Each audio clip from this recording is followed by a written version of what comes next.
Okay, let's call the Wednesday, June 18th, 2025 meeting of the Falls Church City Planning Commission to order.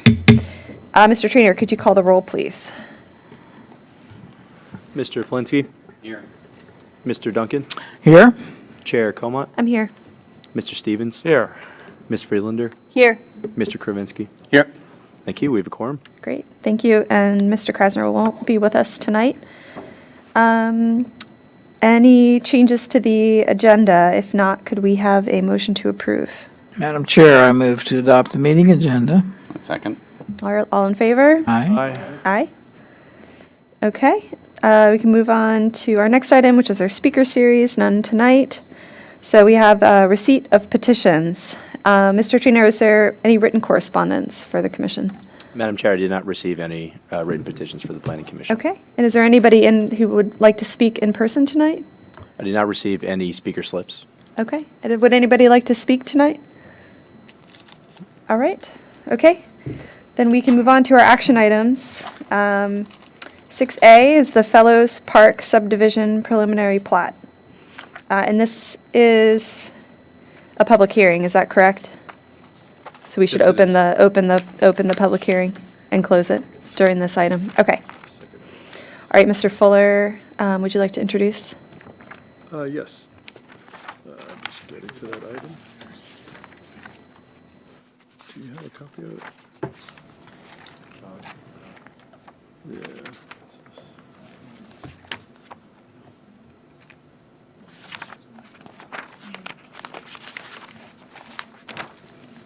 Is it on the front? Comp plan first.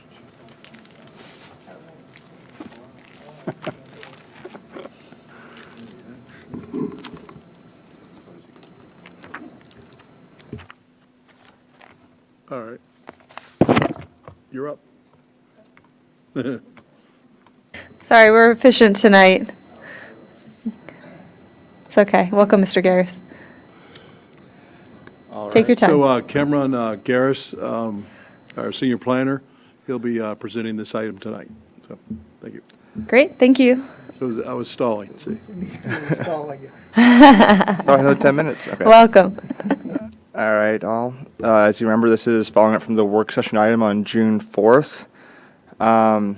This is a request for a planning commission to hold a public hearing, take final action on the preliminary plat of subdivision to consolidate 7 city-owned lots into the proposed Fellows Park at 500 South Oak Street. Staff recommends planning commission approval of the proposed motion. As a reminder, tonight's action is only addressing the preliminary subdivision plat. The final plat and site plan will require approval at a future date. We're hoping that the 30% design plans come in at around August. For the application, as I said before, the applicant is a city. These are 7 lots to consolidate into one city park.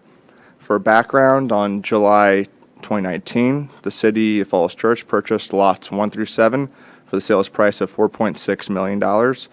All existing buildings were demolished from the properties in preparation of the site. In 2023, the applicant appeared before Planning Commission to seek approval for this exact subdivision plat. Commission passed the motion approving the consolidation. However, due to 6 months of inactivity, the approval expired. Now, reapproval of the preliminary plat is required to move forward again. All 7 lots are zoned R1A low density. The future land use map at line 110 designates these parcels to become parks and open space. The intention to create the new city park at this location is further supported by the comprehensive plan, Chapter 6, Parks for People, which also illustrates the 7 lots as a park in the future parks map. During the June 4th work session, several questions were asked by commission members. I'll briefly summarize those questions and give a response. There was a question asked if there's a specific code requiring the city to obtain a plat for plan approval. Section 48-1134A states a site plan is required for city-owned facilities. This project does not meet any of the expectations or exceptions, listed in that section.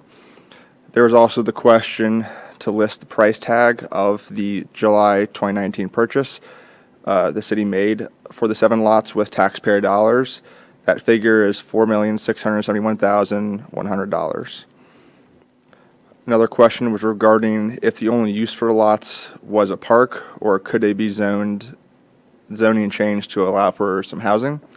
Chapter 6 of the comp plan and the future land use map support the park use, and that was the original intention behind the purchase of the park.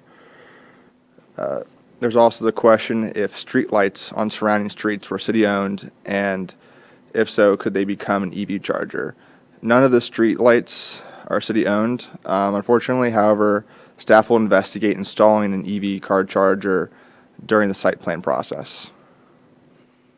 For staff review comments listed, most of the staff comments were regarding questions related to a future site plan, and we're addressing a conceptual context map that's not listed in the package. These comments address identification of those future property improvements, and will be revisited when the site plan comes before them again. No public comments were made at the time of the staff report, and that's all I have. Thank you. Great, thank you, Mr. Garris. Should we have discussion up here and then open the public hearing? Is that the normal order of operations? Yes. Okay. All right. So we had this in our work session last month and had some discussion about it. Is there any further questions or discussion? Ask just one real quick question about, if you go, sorry, Jack, if you go up in the report to the questions, thank you. The confirmation that we can only use these parcels as the public park. It looks like it's. I guess this is the married to a lawyer question. It says that it's supported, purchased, and in the support of the general goal of having more park space. Mm-hmm. Is there anything that prevents it from being rezoned? Like, is there anything in the purchase agreement that said it can only be used for a park or anything? Not that I'm aware of, no. Okay. So, like conceivably, conceptually, it could be done even if that's not the intentional goal. correct. Okay. Thank you. Go ahead, Mr. Duncan. Thank you. Thank you, Mr. Garris. Appreciate you answering the question that I had last time about the total value of the property that we bought, $4.671 million. Just want to make sure that's on the record so the community is aware of substantial investment in green space right in the heart of the city, residential part of the city at least.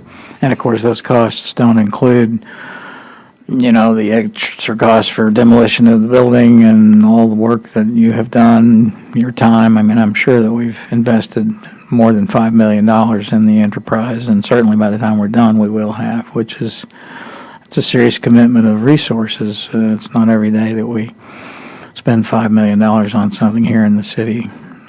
Well spent, I think, in my opinion. I did want to ask, I didn't see, maybe I missed it, the total acreage once you consolidate all the properties, do we know that number? Is it like 4 acres or something? It's not in the staff report. It may be, if you go to the plat I attachment, it may say on the plat. was trying to read the plat on my phone, which is a challenge, so I didn't see the number. I mean, you don't have to have the number right now, but at some point it would be nice to be able to just say, hey, the city spent about $5 million and we secured 800, up there, top, 84,000 square feet. Oh, there you are. Or almost 2 acres. 1.9 acres. Oh, good. Okay, I did not see that. Thank you. Okay, great. That answers that question. And 1.9505. And you spoke a little bit there about the timetable, just in case somebody jumps out and asks me what's happening at Fellows. So you're expecting a resubmission and... We're expecting 30% site plans to be submitted in August. August.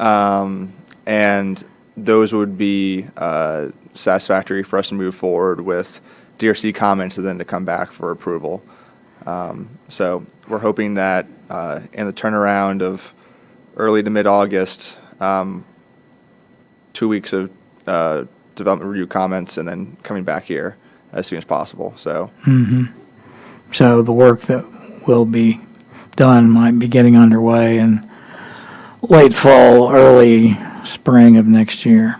I can't speak to exactly when construction would begin. I have to refer to, I don't know if Al is on the call, but I suspect so, yes. Okay, yeah, and I just heard Mr. Stevens ask the question that I had, which is, given the new regime, the site plan review is under the new law that apparently we're going to have to live under.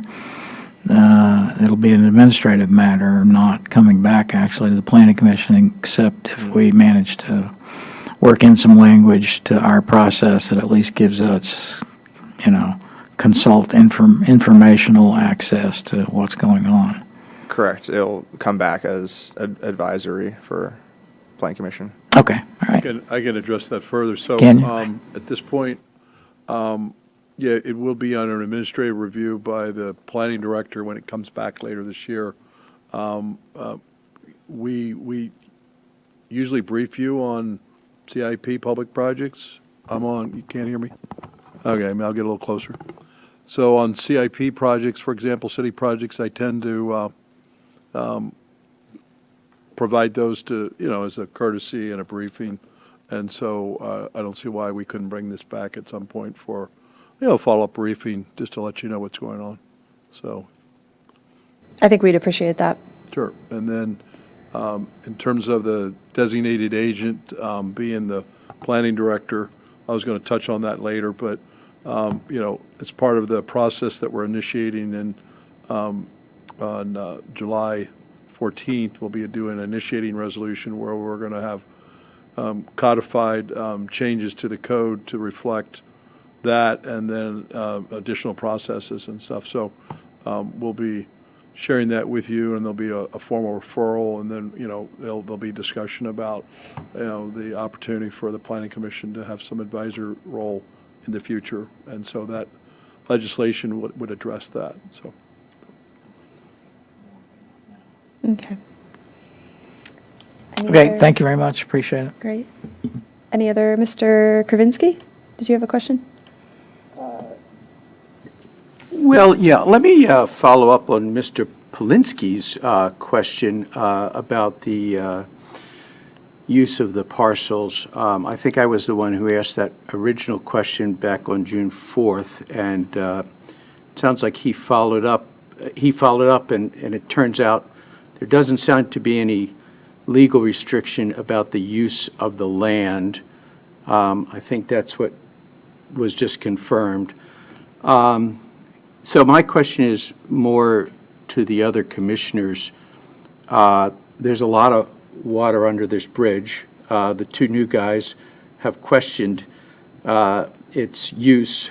I would ask the other commissioners, is there any appetite for possibly looking at this parcel, maybe using some of it for cottage housing, for other uses, and dedicating the rest of it to parkland, or not? Is it, there's a lot of history here. I'm the new guy asking the question. Is there an appetite for that discussion? I actually my question was more just from trying to understand the legality of it. I don't know if at this point I even have a lot of appetite to make that conversation, but I did want to know if there was any legal restriction from, to your point, even having the conversation. Any other thoughts? I think Commissioner Duncan would probably know the answer to this, but I seem to recall when this was being initially considered, that one of the reasons that was in the back of people's minds is that this lot could be used in the future as an expansion site for the school. So I'm guessing at a minimum you'd have that gauntlet to overcome, to take that away. The other thing, of course, is that there were 7 people that were all set.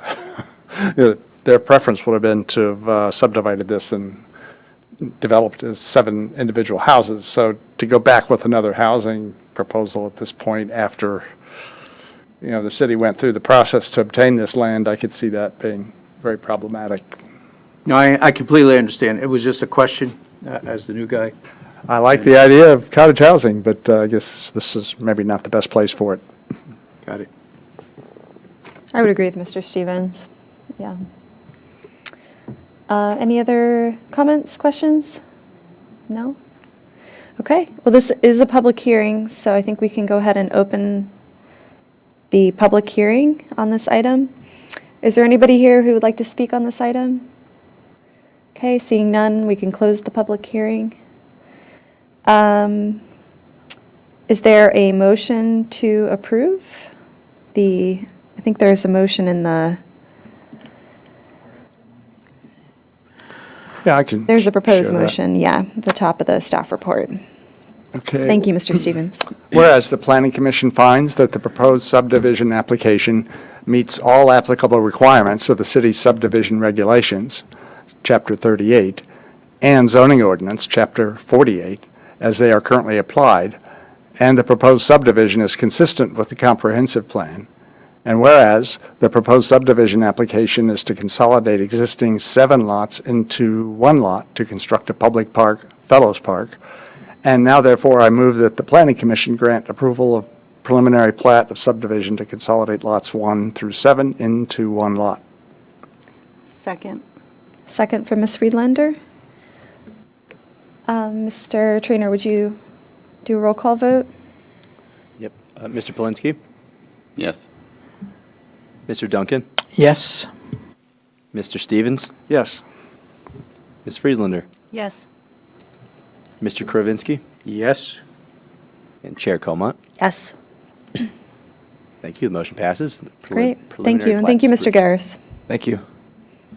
We're looking forward to hopefully seeing you again as an informational item for this. Thank you. Okay. I think that takes us to our minutes from our June 4th meeting.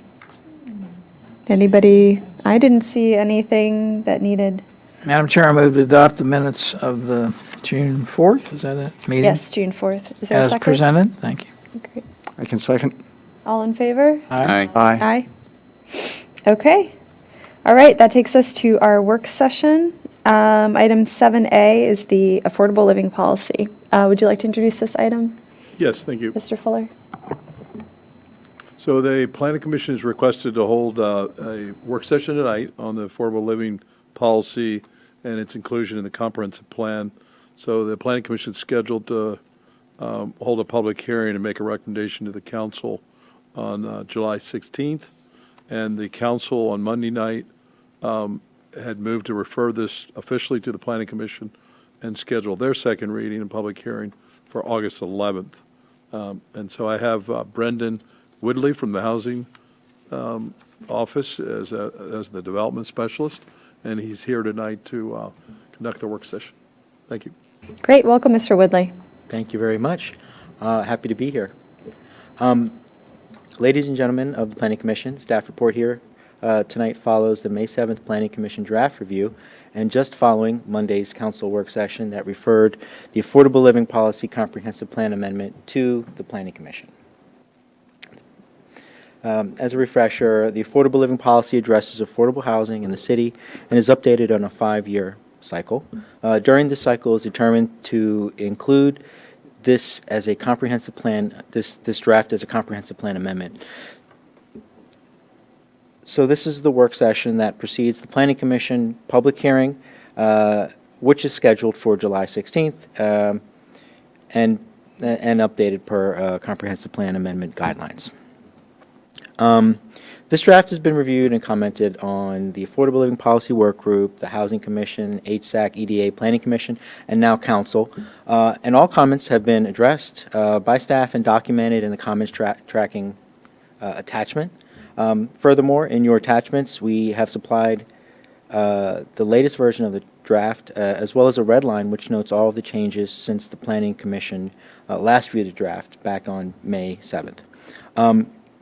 What I'll do now is I'll go over some of the comments that have been addressed since the Planning Commission has last reviewed the document. This will not be an exhaustive list of all the comments. You can see that on the red line, but I just want to make sure I kind of go over some of the key points for that. Oh, you're on the staff report. Fantastic. Is this the council staff report? Perfect. All right, so line 52 of the council staff report. So one of the requests from council was to do a little bit better job of providing community awareness of this update process. So one of the things that we as staff did was we went out to the community. So we had a community information session, and then a community, we had a community awareness session and a community information session. The community information session was on May 29th. All of these dates are in the timing section of this document. But this community information session included translation services where we explained the process for affordable living policy and updates to the document. And also as part of this process, staff will be posting the hearing notices in the Falls Church News Press as well. And all this is an effort to make sure that people are aware of what's going on with this affordable living policy update process. So just running down to goal 2, I don't have the line number here. Yeah, right there, goal 2. Some of the comments here from council were to note some of these goals as stretch goals. So while we don't have a clear, it's not a hard goal, it is the idea with provided council consideration and review, these goals will attempt to be met. So, for example, priority goal 2 says increase the ratio of committed affordable units of total housing stock from 3% to 6% by 2040. We wanted to note that as a stretch goal. On goal 3 here, this was changed to a priority goal. And this also notes increasing percentage of deeply affordable units to 25% of the total number of affordable units in the city to align with percentage of current and projected low-income residents. So this was changed to a priority goal and was also reworded slightly to address some concerns with it. If we go down to goal 7, thank you. This whole goal was kind of reworded a little bit. It was a little confusing. Some people were having questions about it. So we revised it to make it a little more clear. Support aging-in-place rehabilitation for low and moderate income households. And this goal will address both aging populations and those needing accessibility upgrades. So it's wanted to make sure it include all of those things and was clear what the intention was. On goal 8 here, I know there's some questions about cottage housing. We wanted to make sure it was included in this list of the housing spectrum, but the general idea for this goal is to make sure it covers all the things. It says ensure adequate stock along the housing spectrum, including single-family dwelling units, cottage housing, townhomes, duplexes, and multifamily units. And the idea here is to track, monitor, and maintain adequate stock along those units. This is a kind of a prescriptive goal. In terms of like making sure that we are doing our job here over the next several years. If we go down to goal, actually this is the last of the goals. On goal 17, this goal kind of went back and forth a couple times, but we wanted to first note it as a stretch goal, and we wanted to revise the numbers slightly to make sure that they were in line with some of our projections, and the calculations were kind of fine-tuned a little bit. But this goal was also reworded. As you can see, it's highlighted completely in gray. And then lastly, as mentioned earlier, following this work session, we plan to have the hearing on July 16th. Following that, the draft will be sent to council for final work session and vote on August 14th and August 11th, respectively. And then I'll just go ahead and pause and see if you guys have any questions or comments. Great, thank you. All right, so I think we last saw this in May. Any questions for Mr. Woodley or comments on the changes that have been made? Mr. Duncan? Thank you. Thank you very much for your long and hard hours of labor on this. I've enjoyed attending the meetings that I've been able to get to hear the input that you've gotten. It certainly is a comprehensive and authoritative document, and I hope the community will read it a little bit more on that in a minute. One question I did want to ask, I think somewhere, and I forgot to write the line number down, there's a reference to multifamily units, bedrooms, and there was a sentence at the end of that that said, you know, we're going to track the impact of those units on the school population. Does that ring a bell with you? Can you dredge up which line that is on? You know what I'm talking about, Jack? It does. I don't know if it was on the document we were just reviewing.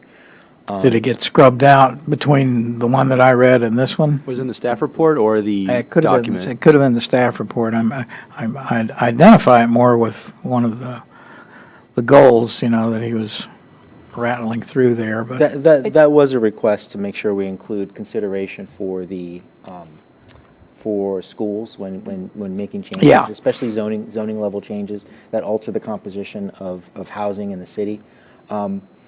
You know, that's really one of those goals that would probably be addressed either way at the planning level. If there's going to be a zoning question, one of the analysis that it's done is whether or not, or what is the impact on the school systems and infrastructure. But I think it was important to make sure we included that, especially since we had so many comments on it, that it was also going to be respective of the school system. okay, so since you know whereof I speak now, good. My question is going to be based on unfortunate experience from, the early 2000s when the Broadway was going up. There was for those of you who've been around that long or have read the record, know that there was a lawsuit targeted at the city because the allegation was that we were discriminating against families because they were going to load up the school system. And the discussions that at the time the elected and appointed bodies had were scrubbed pretty carefully and found enough grounds for concern that was a motive of the decision makers that, well, I don't need to go into the implications of that, but since then, forever that I can remember, the city attorney, whoever the city attorney may be, has always advised the bodies that I was on that, you know, just don't touch that. That's almost like a protected class. I mean, substitute any other kind of group in that sentence and how does it feel to you, you know, like we're going to keep track of what country people come from or how many children they have or whatever. At any rate, I raise it now just because I know that there's, you know, a new sheriff in town as far as city attorney. She's settled in and but one of her predecessors was quite adamant, and the fair housing training that we received was very specific that we had to avoid talking about that. So I'm just, I understand the concern. I've heard council talk about it in meetings, and I've thought in those meetings, geez, you better not be talking about it that way, because that's not the intent. I mean, basically the effort that we undertook was to have the developers come to us with, well, the market wants to build smaller units, and that was okay with us by and large. Maybe that's changing, but I think if it is changing, we need to be careful that we refer to it in a way that's legal. So take that one back to the city attorney and see what she thinks of it, and if it's okay with her, it's okay with me, but, and obviously, as you said, accurately, you know, we keep track of all this stuff anyway. We know we can tell how many occupants are in each of the units by bedroom. We have more granular information on that than any jurisdiction in the Western world. So we do collect it, but we don't collect it with the specific objective of, you know, having 2-bedroom units as the end goal of collecting the information. Right. It's just always referred to in more broad term, public service costs. That we're allowed to say. Okay, that's just the only question that I had. If anybody else has got something else to say, I did want to close out by saying that this is struck me as I read through it, and I didn't read every single page, but as I read through it, this is a really potentially transformational document that has been put together here. If even half of the goals much less the stretch goals, were adopted, it really would change the nature of discussions that we have about housing proposals in the city. And I just bring that up because, there's nobody here in the room now.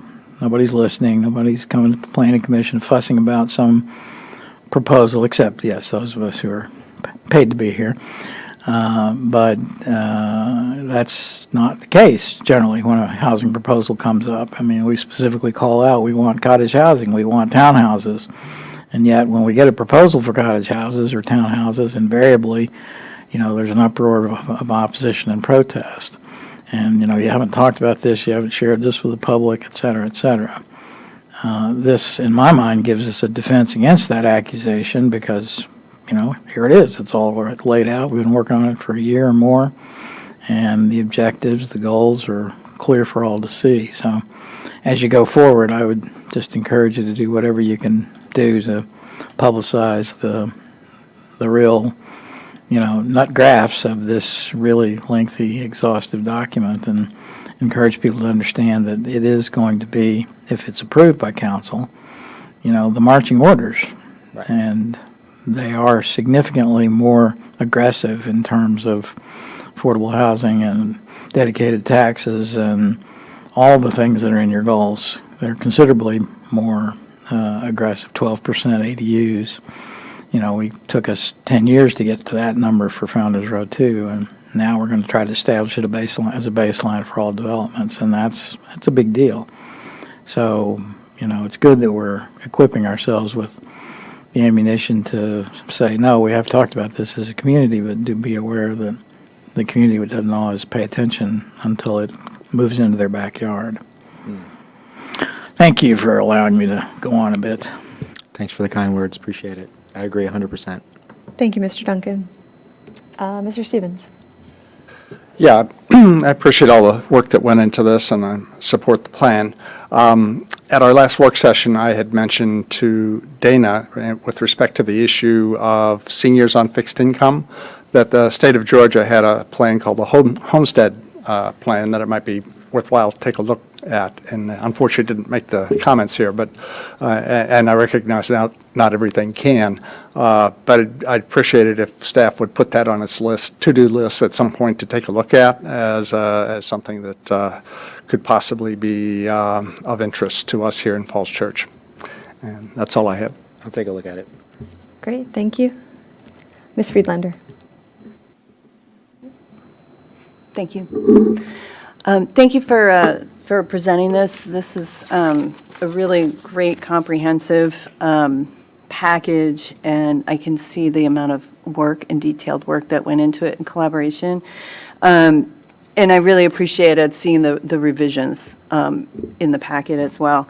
I did have one question just about, I appreciated that we're comparing ourselves to our neighboring jurisdictions and where we fall short in funding.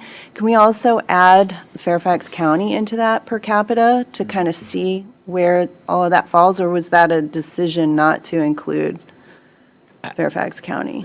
I absolutely sat down with Arlington and Fairfax's and Alexandria's as well. Actually, I think Alexandria's in this one. But I looked at all of those comparisons, and when you start looking at certain localities' budgets, it becomes very difficult to compare apples to apples in that scenario, and it becomes kind of like its own little pocket study. I mean, like, not a lot of people can really just say, this is our budget, this is how your budget compares to that in terms of what it stacks up to. Right. I think during the work group, this started out as looking for a percentage of the total budget, what that percentage is of affordable housing spending.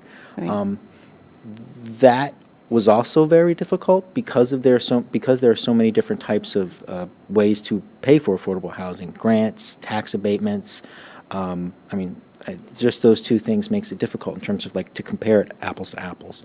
I think really if part of the homework of this is, or part of the value of this document is to show us where some of the gaps are and where our knowledge is, and to kind of dig in a little bit deeper. Like, this was never a research document. This was policy guidance, prescription yeah. document. But the next step, I think, would be to go in and really dig into localities' budgets and understand them a lot deeper. I really tried it as an exercise, and I realized it's probably a little bit beyond the scope of like what we're working on right here. Yeah, exactly. And- Would love to just like get 3 months to just work on that, though. Exactly, and that was kind of where as I was reading, I was like, ooh, I want more data on this, I want more data on this, and I had to keep backing myself off and saying, this is just kind of guidance Right. that we can use later.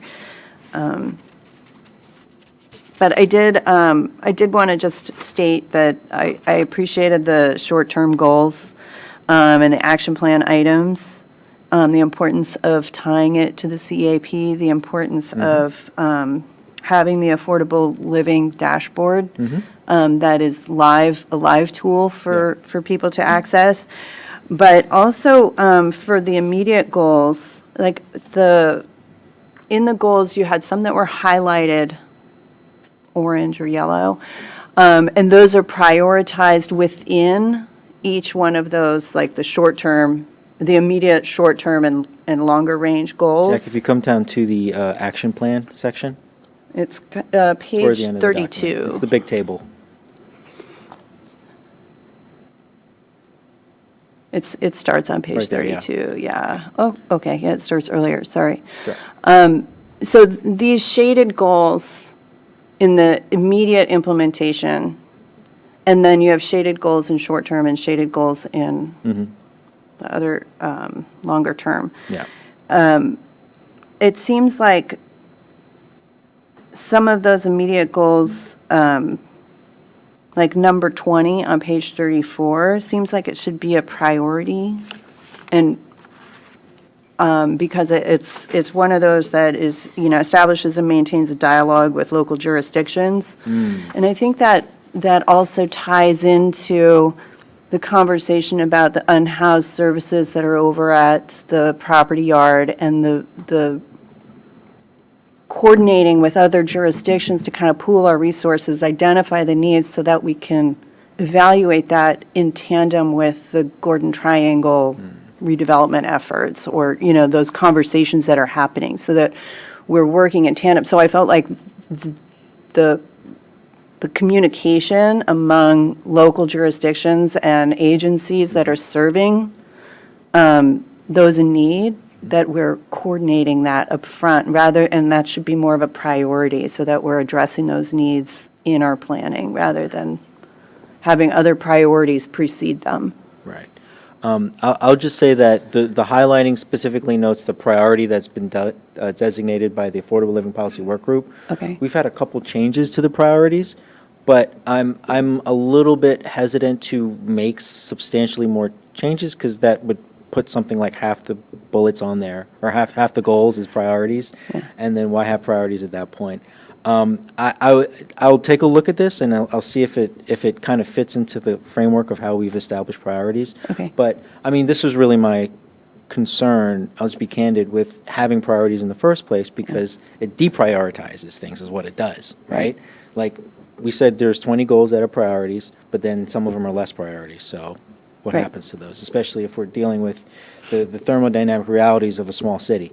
So, happy to take a look at that. I agree 100% that communication is a big part of that, but I think one of the good things about that is the communication piece is pretty low-hanging fruit. I don't remember what goal it was, if you remember, but I think it's probably a pretty low cost and a pretty low time, right? Like, it's pretty easy to pick up the phone and call your local houses of worship, for example, or call our neighbors in Arlington or Fairfax.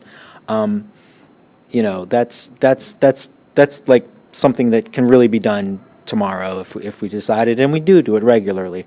But would happy to kind of evaluate that and make Okay.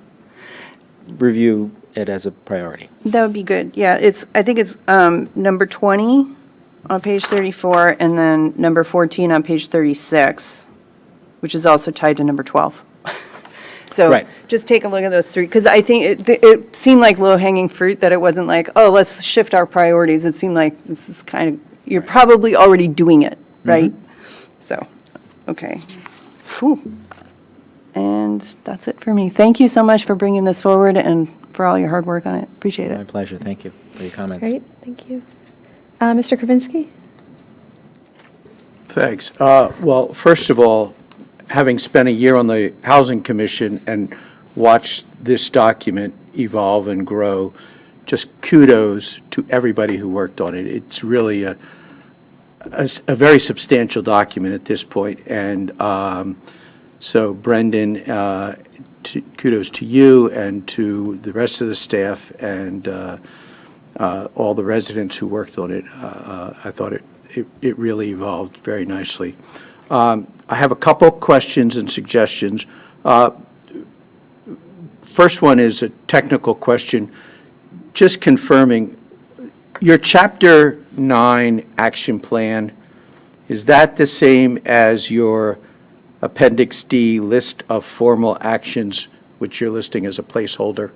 It's at the very end of the document. That placeholder will be for the hearing, the approval of that hearing. I believe it's some sort of resolution or something. I've seen them in previous documents.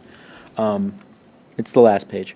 And it will also include the resolution as well. We might include like letters of recommendation from the Housing Commission and HSAC. I but see. Those are just literally formal actions by a committee that Oh, that's we wanted to include the as actions backup. to approve Yeah. the document as opposed to the action plan, which are your recommendations You got for it. action. Gotcha. So then, looking at the Chapter 9,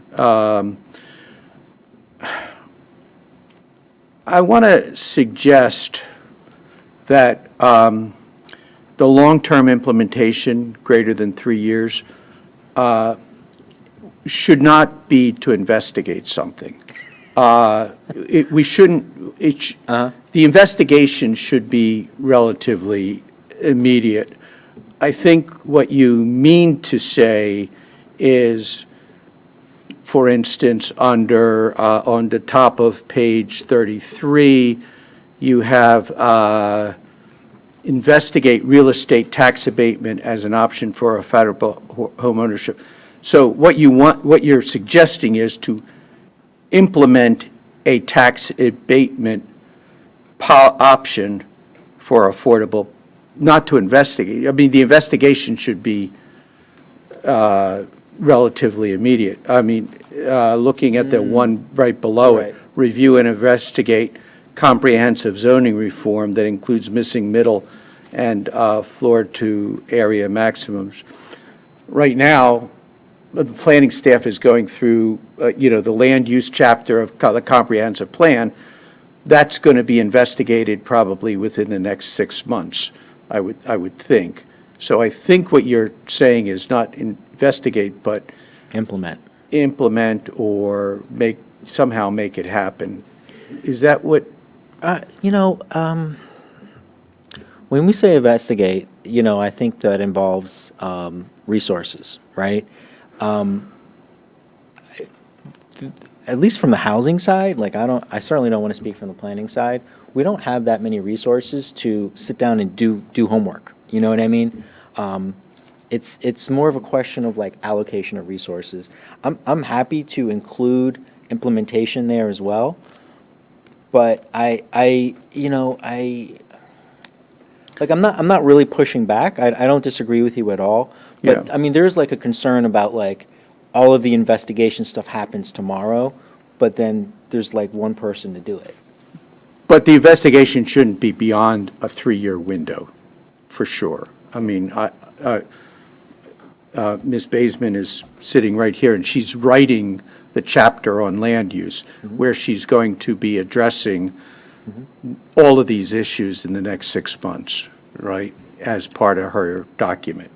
I mean, it sounds like all of the the missing middle. investigation piece is going to be a more near goal then, right? Huh?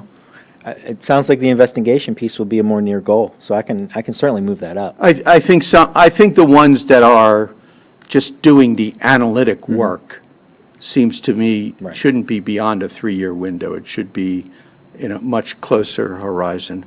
Yeah, my only concern with that was it's one thing to say we want to investigate it, it's another thing to say we want to implement it, right? Right. Like, there's a decision that this document doesn't necessarily address, and that is like, this body, council, has to actually make the conscious effort to do so. And that's, I think, more of a commitment that we aren't able to make until we investigate it, right? It's kind of a two-step process. So maybe like investigate and potentially implement, something Yeah, along those lines? Does that work? Or investigate and implement feasible options or something like that, you know. Good recommendation, appreciate it. And my last comment is a little bit of a more meta comment. Ever since I've been on both the Housing Commission and the Planning Commission, we use the word inclusivity a lot. It's in our 2040 vision. It's in the title of this document. I'm concerned that that's a harder challenge than we're suggesting. Right now, in fact, over the past several decades, the market forces have dramatically driven up housing prices in not just Falls Church, but across the region, and making communities like ours, quite frankly, less inclusive, right? The housing prices are going up dramatically. So right now, Falls Church has the distinction of being the highest medium housing price in Northern Virginia. 27 of 30 new houses in the city last year were teardowns of small houses, small affordable houses. And according to, as our chair lady handed out, the Northern Virginia Regional Commission said that the cost of housing is driving young adults, middle-income families, and first-time home buyers out of the region.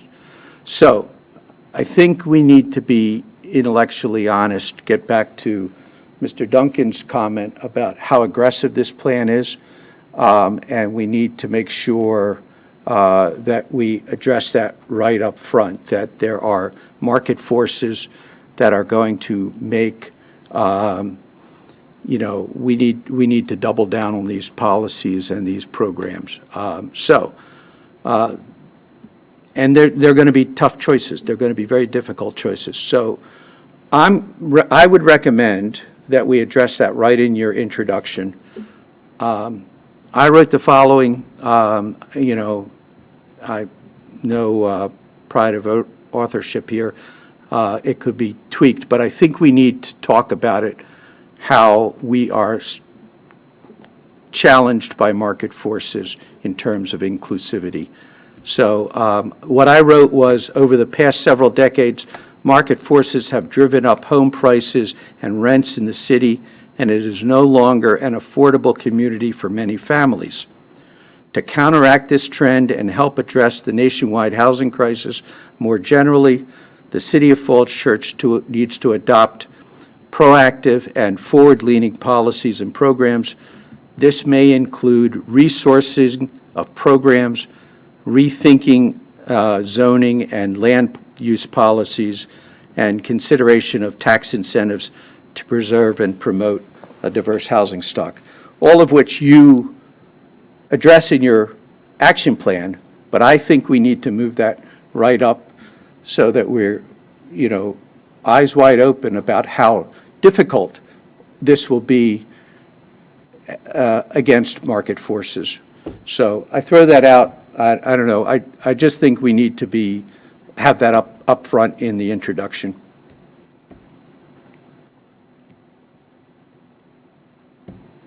Okay.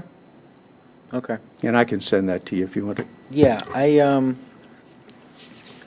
we have quite a bit of kind of context.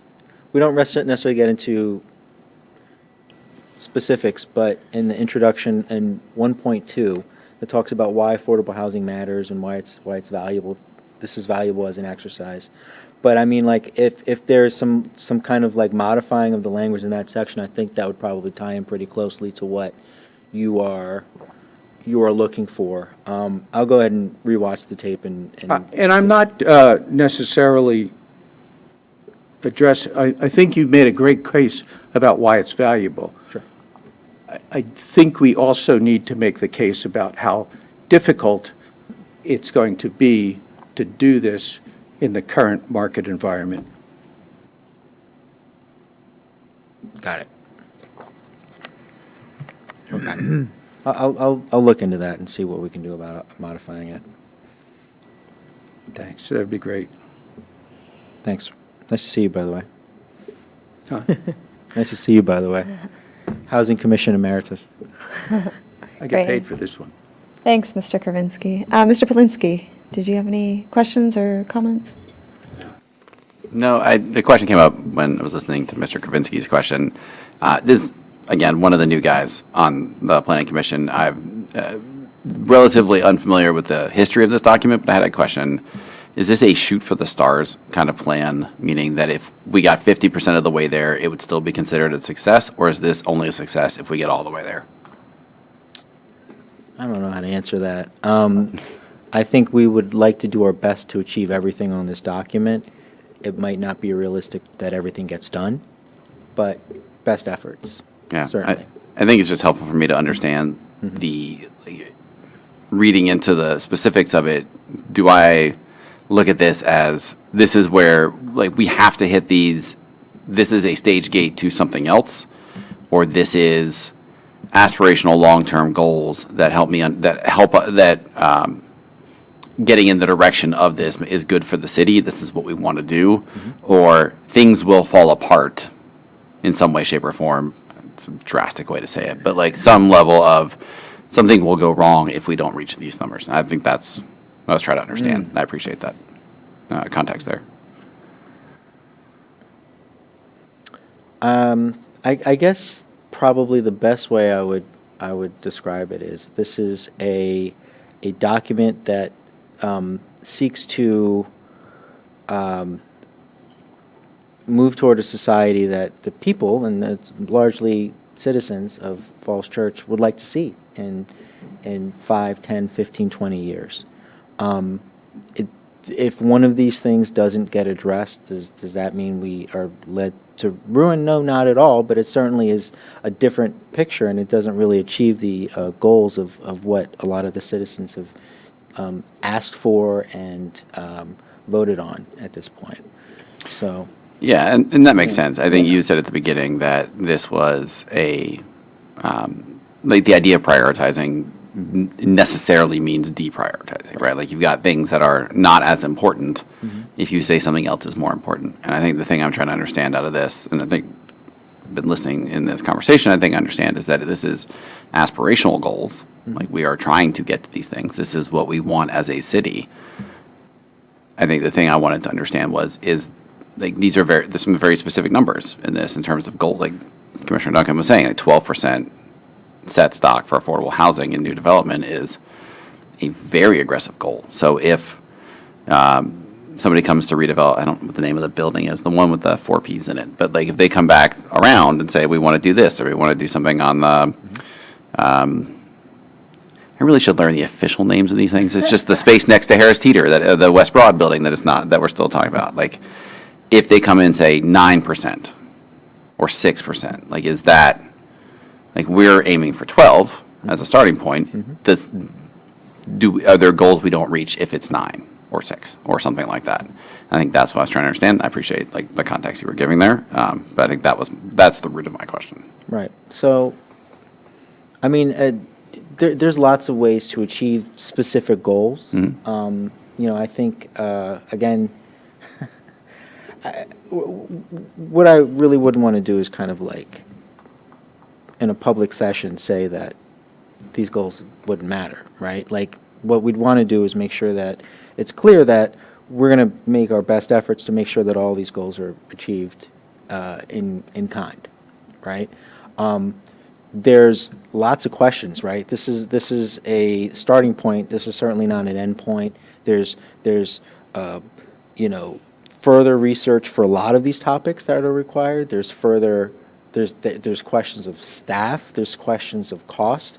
And a lot of these goals might not get met in a specific time. But the idea is if we start at this point. We will have a place, for example, in the next 5 years when we do this update again, we can track it. We will have a dashboard in place where we will be able to have it as a public-facing feature that even the citizens will have a better understanding of what's going on in this document and where we are and how we get there and what the endpoint looks like. I mean, I think really like as Commissioner Duncan said, like this is really like an aggressive document, and the point is to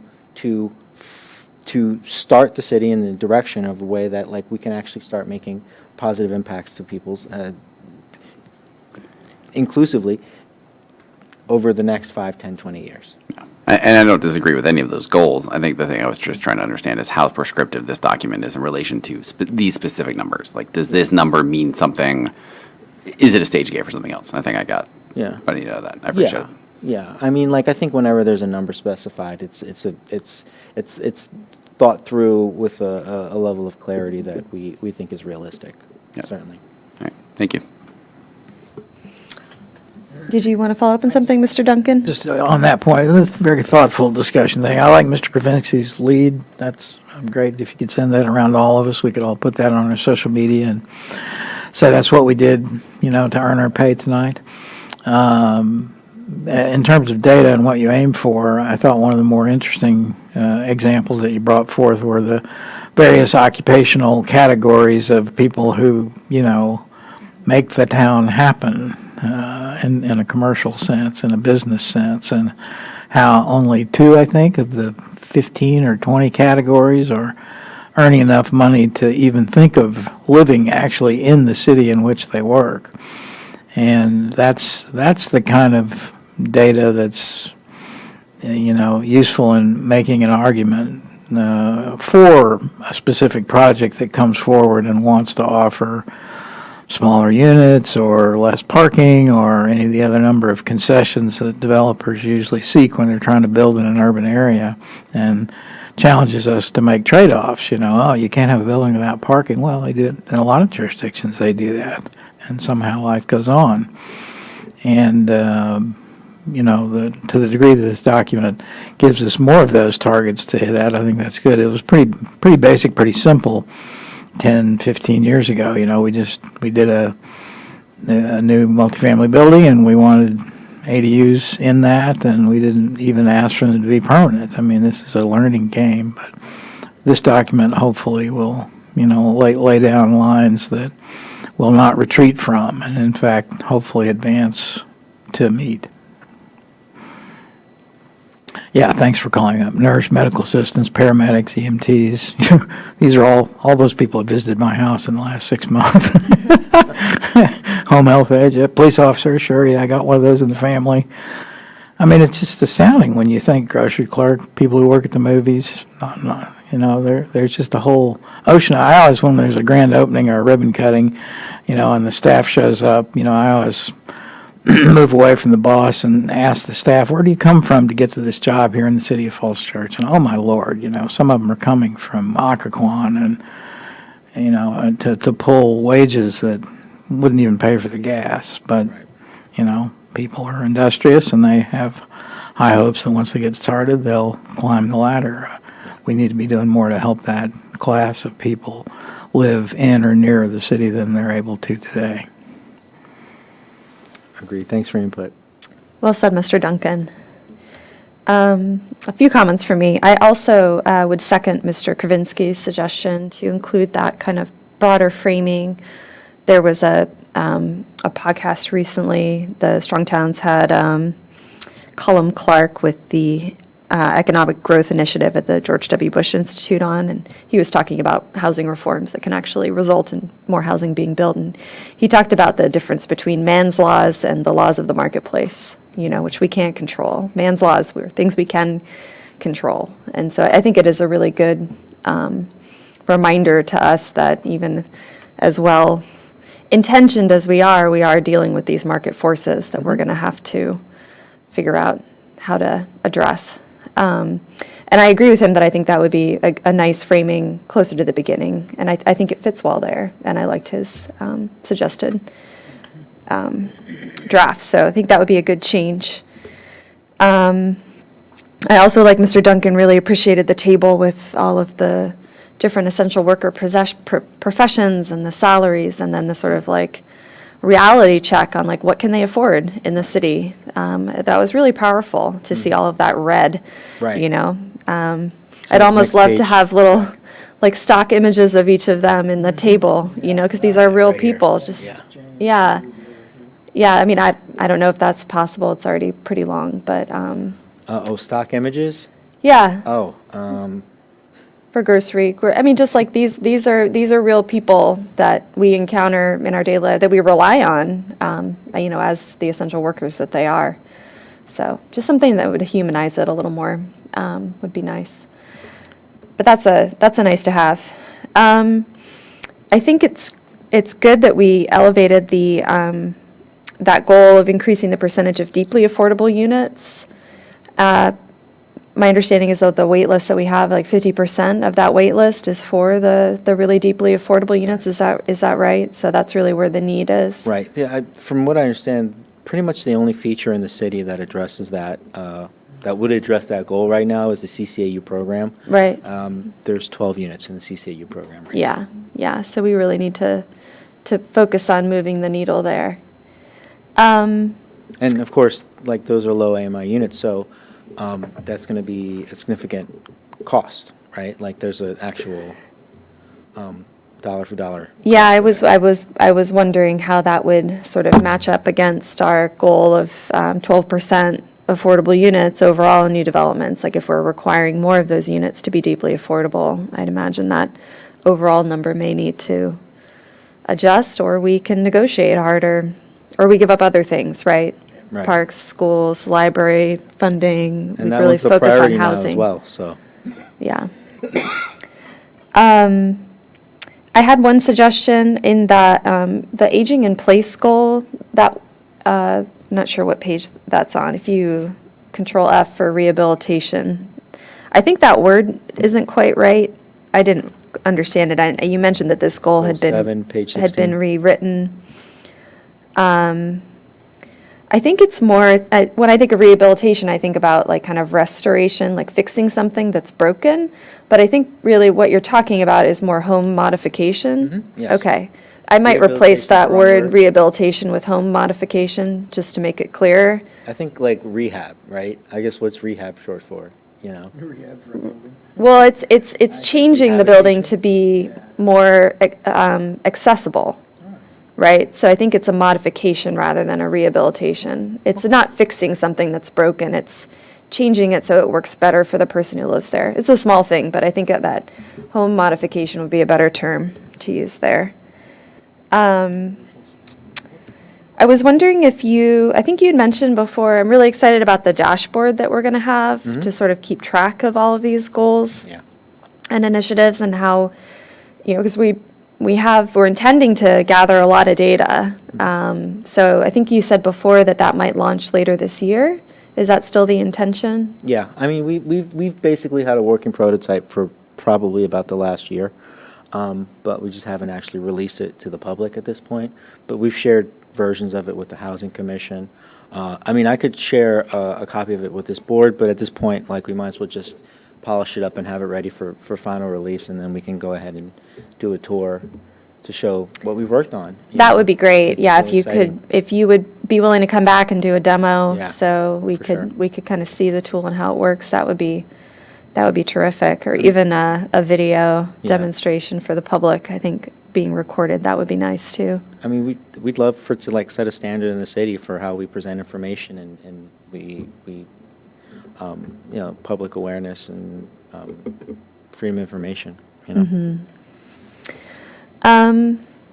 Let's see, another kind of bigger picture thing in that sort of man's laws versus laws of the marketplace, like, there's a number of people that recommend streamlining permitting processes to make it easier to build housing, just so we can increase the amount of housing overall, so allowing more housing to be built by right, to to lower costs for developers. So that, I don't know that permitting is mentioned here. I think it's mentioned in the context of, let's see.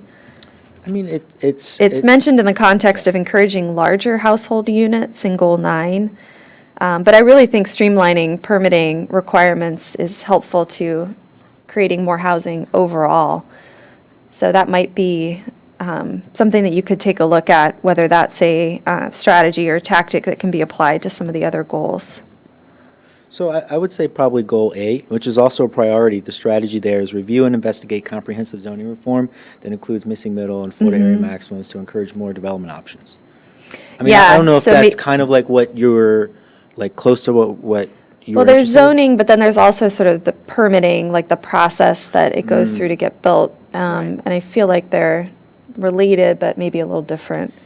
Yeah, There's one that says streamline the new development. Yeah, and that's that's 9. for number 9, right? I mean, again, it's a small thing. I'm sure we're going to be looking at this, but I guess just think about that permitting process overall is something that we need to take a look at as a community, and how that is either helping us build housing or sort of making it hard for people to build. Yeah, I'm all for an abundance agenda. Let's see. I think that's everything from me. I just want to say kudos to you for guiding this document. It's been, what, a year and a half now? Is that right? We technically started the planning process in 2023. Yeah, 2023. Yeah, 'cause I feel like the first meeting was maybe January 2024. Yeah. I was sort of in and out of that work group, and I found it to be like a really engaged, diverse group of people that had expertise in a lot of different aspects of housing. It was really, a testament to the work that staff did to kind of bring together that group and hear all of those different perspectives. And I just want to say, I know it was a really long-term collaborative process. It was really, sort of from the ground up from the community. But you had the right people kind of having those discussions, and a lot of deliberation over a very long period of time. So thank you for guiding it. I think this document is really comprehensive, and I hope, like Mr. Polinsky, that we can achieve these goals. But like Mr. Kravinsky says, we need to be realistic about the sort of market forces that we're up against. So yeah, I think that's it for me. Any other last comments, questions? Yeah, when will we see this again? Do we have it on the July 16th agenda? is the hearing. Sorry, Sorry, what date? July 16th. July 16th. Okay, Is the public hearing It's for our recommendation. for the recommendation. Great. for the recommendation. Yeah, Okay, well, I think we're all looking forward to it. likewise. Thanks, guys. All right, thank you so much for being here, and thank you, Ms. Bazemore. Okay. All right, I think we can go on to item 7B, the Community Energy Action Plan update. Mr. Fuller. Yes. Thank you. Tonight, we have a work session on the Community Energy Action Plan. It'll be a progress report. We have Kurt Lawrence here, our environmental planner. I'm going to turn it over to him. Thank you. Welcome, Mr. Lawrence. Thank you for coming. We were also interested in your report that we asked for you to appear before us and talk about it, so thank you for indulging us. Okay, Appreciate that's it. great. I'm super happy to hear that you all were interested, and I'm happy to be here. This Welcome. report should be interesting to dive into, and I hope to take a lot of questions from you all. Okay, so if you can pull up the staff report's okay. Oh yeah, we can start on the report. Okay. So this was first presented on May 15th. As you see on the report, it was really first published on the 9th with the rest of the ESC agenda on the Friday before. So you can scroll down a little bit we'll go back up just a little bit to the 3 sections. So that's the important part to note. The background, just before we get started, the background is about the Community Energy Action Plan itself, about the report and kind of the report structure. And then we'll get into the action plan action item progress report, which goes into a text section about different items, and we go through by number and kind of give some details on each one. And then the metrics tracking is where we get into more of the numbers and the graphs, and that's actually new this year, and we'll get some more details on that when we get there. So you can scroll down. So the background, most of this was in the staff report that was attached, so it just goes into detail about what the Community Energy Action Plan is. The important thing to note is that the city has a goal of reaching 50% reduction in carbon emissions below 2005 levels by 2030 and going to net zero by 2050. So that's kind of what the plan is designed around. And the key areas that we look at in the plan are the transportation and buildings. There's plenty of other sources of greenhouse gas emissions from, in any jurisdiction. But if you see there, about 90% come from those big two areas that we look at. So this table here, Jack, if you'll put that table in the focus, that's all 6 of the strategies and then the targets and milestones related to each one. So that's how each section is divided. So we'll go through 1 through 6 on the strategies. There's a couple key actions for each one. And then when we get down to the numbers and the graphs, that's where those targets and milestones will kind of come into play. And that's kind of how the metrics were based. So you can scroll on down. Okay, and then I'll take a break here for questions. Any questions about the plan, the action plan, or just the report before we dive in? Any questions at the top for Mr. Lawrence? No? Okay, Please excellent. go ahead. So right, there's those 6 different strategies, and they are organized into 3 timeframes for initiating action. So the short term is 2025, medium term is 2026 to 2028, and the long term is 2029 and beyond. And so this progress report organizes those action items similarly. So there's separate tables for each time frame. So we're going to go through, and we're going to see, for example, 1.1 and 1.2, and we might skip things like 1.3 and then go to 1.4 just as an example. If it looks like something's missing, it's just in the next table, and it's a medium-term or long-term action. So don't be alarmed if something's missing. You can scroll on down. Okay. So when I went to the ESC on May 15th, we kind of read this entire thing line by line, and it took almost 2 hours. So I think today I'll try to give a more abbreviated version and hit the highlights and see if I can kind of get questions out of you all and answer them. So we'll start with the first action item, that's increase in ability to bike safely, 1.1. And the main thing here to note has been kind of the bicycle master plan, which I'm sure you all have seen a lot of, and it was great to get that adopted on January 27th. So on this table, you'll see the action item on the far left. In the middle is the work completed, and then there's the work planned for FY26 over there on the right. So the work planned for FY26 is the Shreve-Haycock Road Shared Use Path public meeting to be held in late May 2025, and the east-west pedestrian and bike connection between the WNOD Trail and the Secondary Schools Campus Project Design Phase Spring-Summer 2025. And then, so for example here, 1.2 is not here. It'll be in the medium or the long-term section. So you can scroll on down. 1.3 is to promote and support golf carts, scooters, and e-bikes. So there's some information there about what we've already done, especially with Capital Bike Share. And then in the work to come section, we're working on Bike Share Phase 2. And then something I'm looking forward to diving into is amending the city ordinance with respect to shared mobilities, that's scooters and e-bikes. That's something that's been on the planning division calendar year 2025 work plan. It's in the city council's work plan, so looking forward to getting into that one very soon. Kind of already started, actually. And then kind of with that, and then shortly after that, we're going to develop policy on ways to support and encourage the safe use of low-speed electric vehicles. That's kind of like the golf carts. They're pretty popular in places in neighborhoods like in Florida. Maybe you've seen them online. And there's thoughts that maybe that could work in the city as a low emissions option. So if you scroll down to pedestrian travel, we get down to neighborhood traffic calming, mixed-use projects, and CIP projects, and that kind of covers the pedestrian travel elements of the energy plan.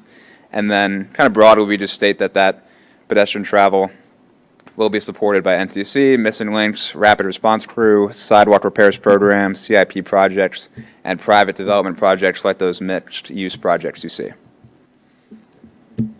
Okay, I'll pause there. Any questions on Section 1? And as a reminder, Section 1 was for Strategy 1, which is to enhance access to car-free travel. Go ahead, Mr. Polinsky. I had a quick question around the, you can go up one, the pedestrian travel. They're supported by a lot of programs. Is there any sort of goal, since you're in the short-term bucket, any like specific goals that come with that? Or is it just, these are the plans that are in place that can have an impact on this in this current calendar year? The goals are pretty broad. I can pull up the Community Energy Action Plan. That might be good, Jack, to have as we go through. If you go online and search it on the Falls Church website, if you just search Falls Church Community Energy Action Plan, it should show up. For that goal, that strategy, there's a couple action items to do, but there's really not a quantified goal that's written in the plan as of now. Right, so if I'm Commissioner Duncan and I'm on West Street, I live on West Street, like, should I expect a specific thing or this year, or is it more of a, these are the areas that have been identified for this, and we currently have plans that accommodate it, so we don't need to specifically do something as part of the Energy Action Plan? Is that? Yeah, I think that's a good way to put it. Another important note is that it's 2025 short-term for the initiating action. So all of these programs, I think all of them are going to continue for many of them several years. So if you scroll down to... If I described it as, the Energy Action Plan does not need to come up with something new for these areas because we already have plans in place to accommodate solutions. Is that the accurate way to think about it? Yeah, I think that's a pretty good way to put it. If we'll scroll down to maybe page 20 or so is a good place to start looking. Got the paper one with me too. Keep going a little deeper.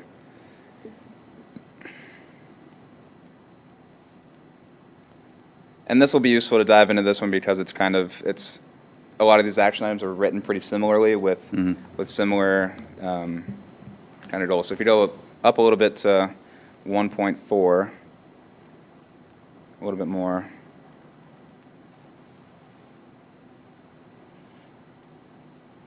See, there it is, action 1.4.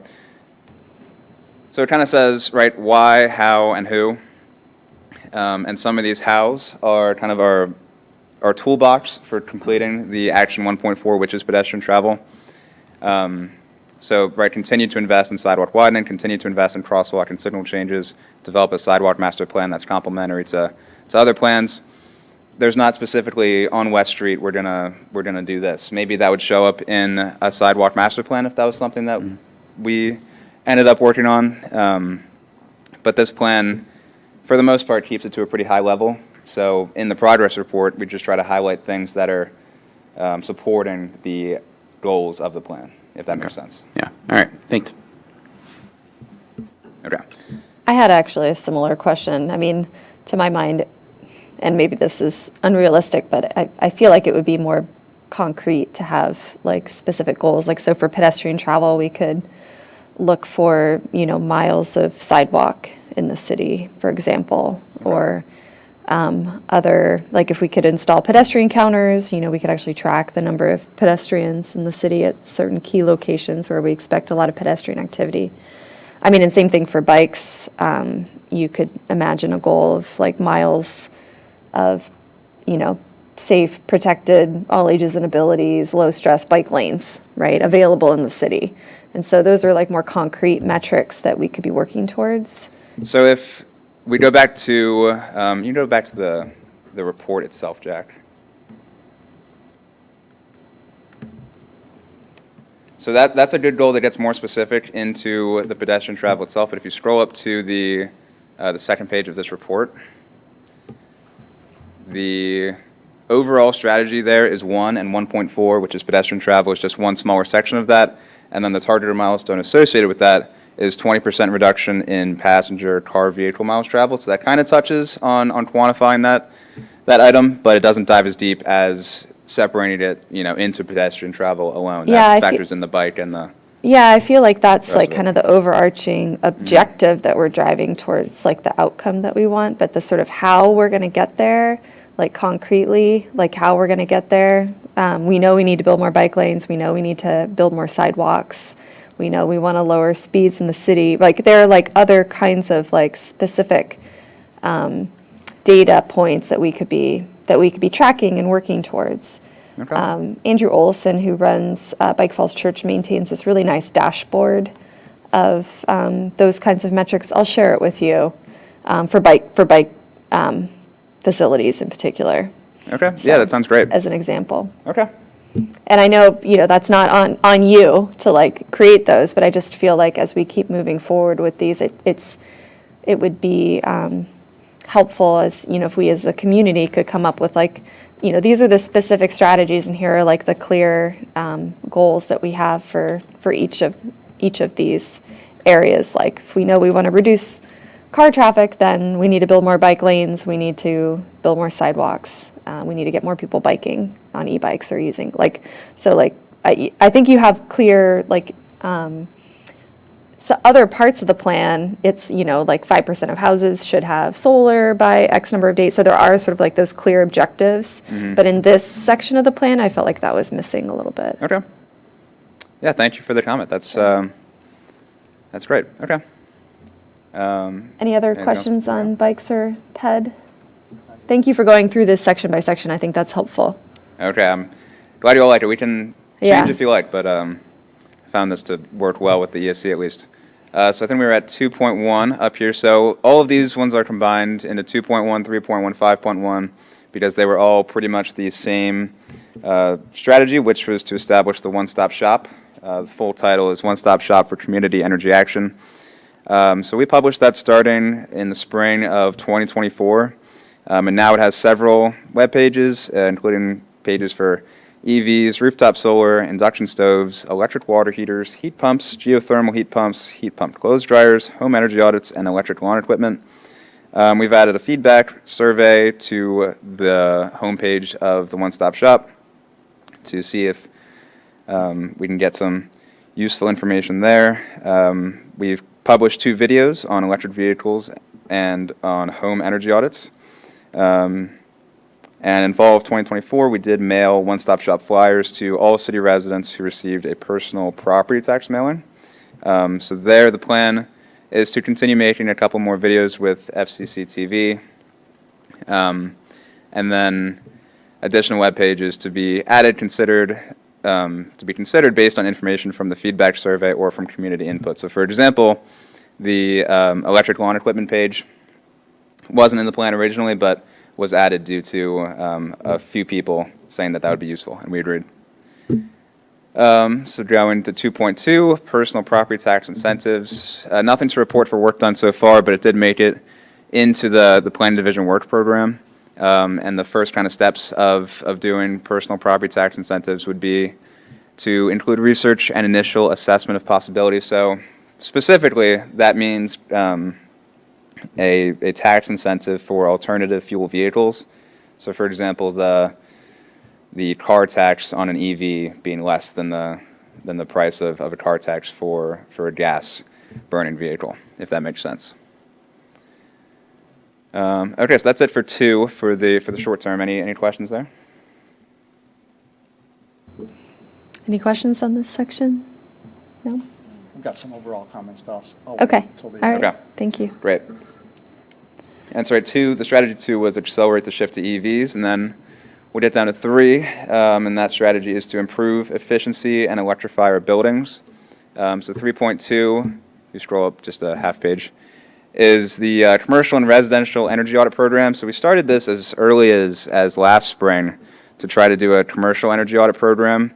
And what we did was kind of do some market research and then go out and see if we could procure a vendor to complete commercial energy audits of some of our smaller businesses in the city. And what we found was that the commercial energy auditing business the industry doesn't really support that kind of work very easily. What we found was that there were some home energy audit-based companies that were somewhat interested in doing it, but once they kind of saw the RFQ and thought about it, they backed out.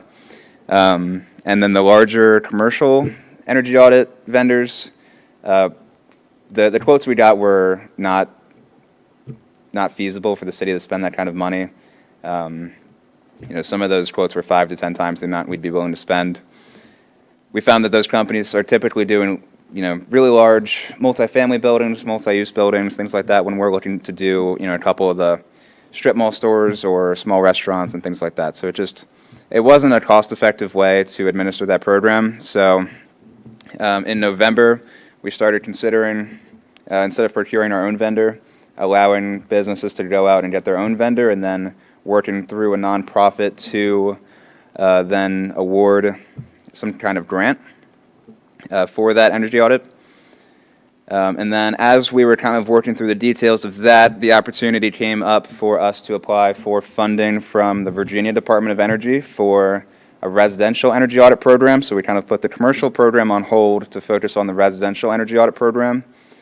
And what that was a grant that we applied to in December.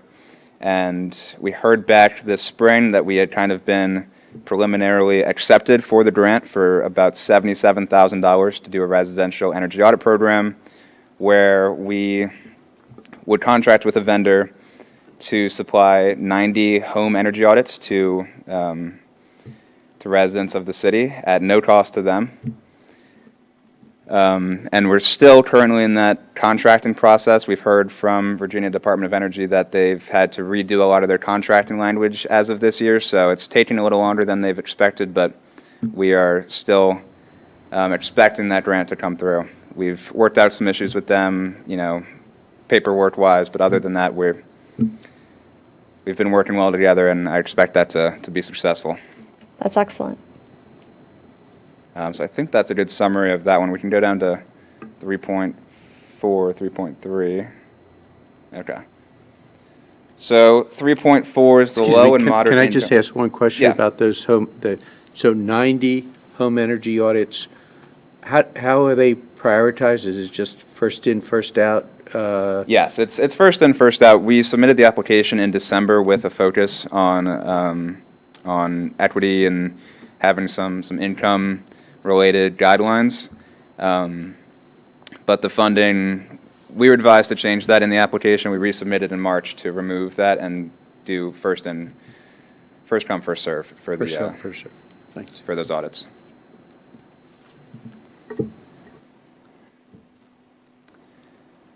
So 3.4, low and moderate income building improvements campaign. So this item is focused on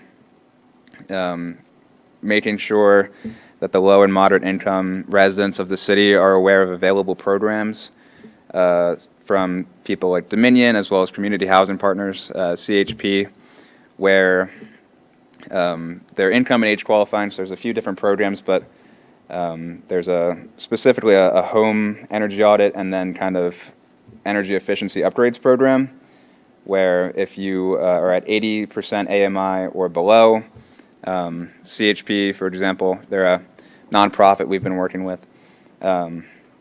They will come to your home, do a free energy audit, and then do the kind of prescribed energy efficiency upgrades at no cost to the homeowner. So it's kind of a good no-cost, low-risk program that we've been trying to promote. And then the other side of that is trying to understand on the city side what the opportunities are with that housing stock and what the challenges are for energy efficiency upgrades, right? Because not only is it going to help with the Community Energy Action Plan of lowering energy use and greenhouse gas emissions, but through this program we can help make homes more comfortable and more affordable for our residents. So we sent out CHP flyers to everyone who received a personal property tax mailing, posted them in a few places around the city.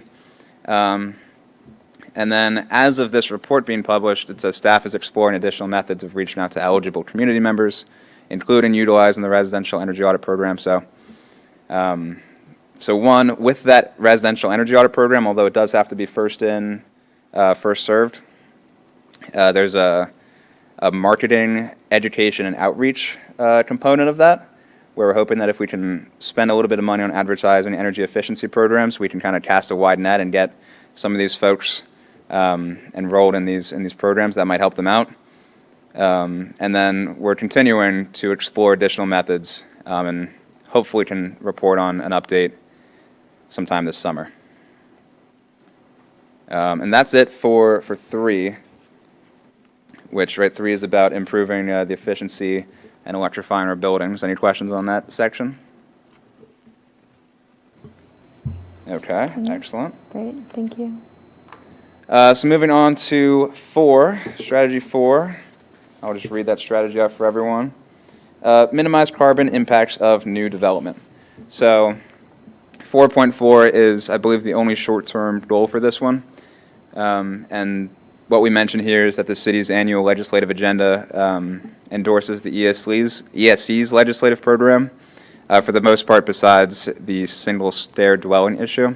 And then if you scroll down a little bit, that legislative agenda from the ESC includes advocacy for more energy efficient state building code and local authority to adopt a more efficient energy code than the state. And that's that item being in that legislative agenda is kind of directly inspired from the Community Energy Action Plan. Okay. So that's item 4. Item 5 has to do with rooftop solar. So there's no short-term items for that one, so it's not in this text update. And then strategy 6 says to improve measuring, tracking, and reporting of activity and emissions and promote progress within the community. Sorry, I had a question about I know you said rooftop solar isn't in this. Is it primarily focused on residential solar or commercial solar? Or commercial property solar? It's both, but I would say maybe slightly more focused on residential, and the goal that we have that's stated in the plan is for residential on kind of the introduction of the plan where we have all the strategies listed. That goal, we'll get there soon, but I'll say now that goal states by 2030, 5% of single-family homes will have on-site solar, increasing to 20% by 2050. But when we get down to the metrics section, you'll see that we report out on commercial as well. And when we get down to the page below this with the text updates, you'll see that it's kind of solar in general. We're trying to do both, really. Yeah, no, I just asked the question because I know there's been a lot of new development in the city, and I didn't know if commercial development in the city, like all the way from Founders Road to I'm going to pronounce it wrong, Econize. Econize. I really should have gotten that pronunciation correct by now. The new Econize building, none of which have solar on them, and I didn't know how much of the focus we were having on getting solar on to commercial properties. Problem is, we can't require it. I know. There might be a lot of lobbying that we could do in that regard. Incentives. Incentives, take your pick. Yeah, it's a good call out. Okay. So I'll move on to strategy 6, if everyone's okay with moving on here. So 6.2 is to incorporate sustainability-related elements into the property assessment database. So this item, we're considering the feasibility of doing it. We've talked about it, myself, the real estate assessor, and the deputy city manager kind of had preliminary discussions about the feasibility of doing this and what it would actually mean in terms of how useful it would be and if it's the right way to go about collecting this data. So we're still considering that, and this year hoping to kind of report out on that more significantly, as you see on the right. We're continuing that exploration. But right, we are collecting this data and keeping it kind of in a separate database, but it's just not in that property assessment database as of now. And then if you go down to the Community Energy Action Plan update cycle and progress report. So the first progress report was in June 20th, 2024. That was to the ESC. And the plan was adopted by council in November 2023. So that reported on about 7 months of activity on the plan. And it didn't really include much in the way of metrics. It was it had a few notes about general solar adoption and had some idea of lead buildings and things like that. But one of the focuses of this plan, since we had more time and could think about what we wanted to do, one of the focuses was improving our data and our metrics tracking. So in February 2025, we published a report on proposed metrics that was informed by ESC members and also the broader community that kind of came in and gave some recommendations on the ways that we could collect that data and report it out meaningfully. And then this report that I'm presenting to you today first went to the ESC on May 15th. So the progress reports will be published annually, and the plan calls for a 3-year update cycle. So since City Council adopted this plan in November 2023, the update process will begin in 2026. And also to note is that the city expects to receive an updated greenhouse gas inventory from COG by the end of 2025. So that'll be useful in kind of adding things to the plan. And I meant to mention this earlier when you asked the question about kind of sidewalk goals and things like that. As we do an update on the plan, things like that are exactly what we want to consider, you know, ways that we could make the plan a little bit better and think about the details like that. Okay, and then 6.4, integrate actions into the city's comprehensive plan. So this is kind of an ongoing thing, and you can see that in the demographics chapter update and in the bicycle master plan, there are mentions of the energy plan. Okay, and I think that's it for the short term, right? So I said that this was separated into 3 time kind of buckets. So we had short term, which was initiating action in 2025, medium term, which is initiating action in 2026 to 2028. And you see, leave this up for a second, see if anyone has any questions. But 4 was pretty light on the short term, so that's update the special exception criteria and enact zoning changes to promote density. And although 4.2 is a medium-term item, you all are very familiar with accessory dwelling units, and that's something that's listed under 4.2. So even though it's in the medium term, there's so many teams working on different things in the city. Sometimes things happen a little earlier. Okay. And then long term, you can see that we have some more of the solar items. So pursuing community solar, increase access to financing options, and then you see 5.2, accelerate solar equipment tax exemption. Okay. And then we say, see the plan for the full description, and it'll look like the one that we pulled up earlier where it has the kind of the why, how, and who. Okay, so that is it for the text section of this report. And then after this, we will dive into some of the numbers. So we'll take a break there for a second. Anyone have any last questions there? Okay. Yeah, maybe just a summary of the key findings for the numbers would be great. Or is there, I don't know, how in depth are you going to go on the numbers towards?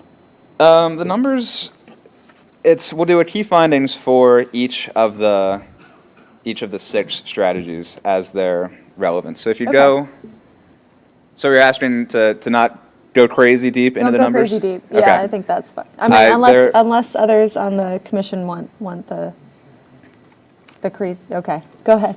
We did do every single item during the ESC meeting on May 15th, and the recordings online if you're interested, but I can appreciate that, and we will go try to move efficiently here. So I said strategies 1 through 6 we'll do the metrics for, but really strategies 1, 2, 3, and 5 have that target or milestone as identified on page 2 of the report. Mm-hmm. So for strategy 4, there's no specific reductions for new buildings modeled, and for 6, there's no targets for that in the SEEP that kind of have a numbers goal behind them because they're about improving the plan itself. So this is organized as a table. You've got the metric description, the data source, and the confidence score. The confidence score was something that we added after diving into this data. We realized that some of the sources of the data, which is it's the best we have available, but some of it doesn't make a ton of sense once you start looking at it. And when we get into the data, we'll see a better example of that.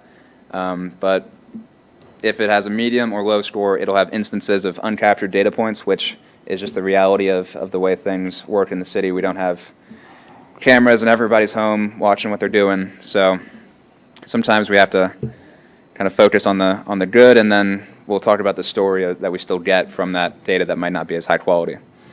And then we've got some graphs, but that'll play into it after we get through the tables. Okay, so strategy 1, enhance access to car-free alternatives. The goal, as stated on page 2, is 20% reduction in passenger car vehicle miles traveled by 2030. So this one is kind of an outlier. So this VMT data was provided by COG's 2020 greenhouse gas inventory, and that data for 2023 we should have by the end of 2025. So the whole time we've been doing this, there hasn't been great data for VMT in Falls Church, so we can't really meaningfully assess this goal. There's a lot of issues we can delve into, but I think for the interest of time, we'll move over this one, and ideally we improve this, and with the new COG greenhouse gas update coming this summer, hopefully we can get that improved. What I will move on to is some of our high-quality data. This is about the electric vehicle adoption in the city. So the numbers that you'll want to look at are, first I'll note that this is high-quality data because we have cars registered in the city, and then we can use that data to see if they are electric vehicles or plug-in hybrids. So the interesting numbers here I think are A and B.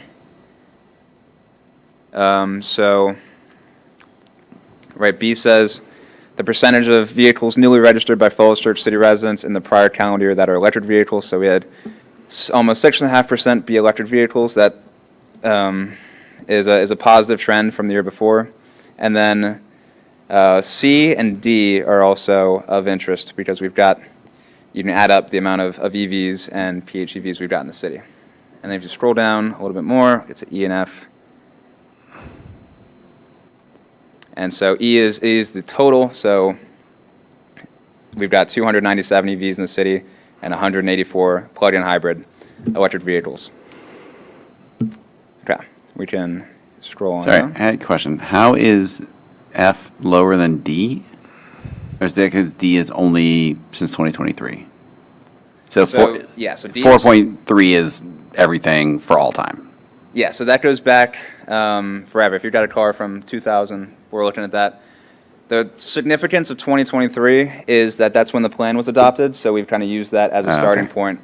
So a lot of these graphs that you'll see, Jack, if you'll scroll down, some of these graphs don't really tell a great story right now because it's literally 2 data points, but if you can imagine, we do this report annually until 2030. We've got 7 data points, 2023, and if I'm in 2030 reporting on this, you'll see the 2029 data, and it'll actually tell some kind of story on this graph. This year was more of establishing a baseline for how we do this report. Got it.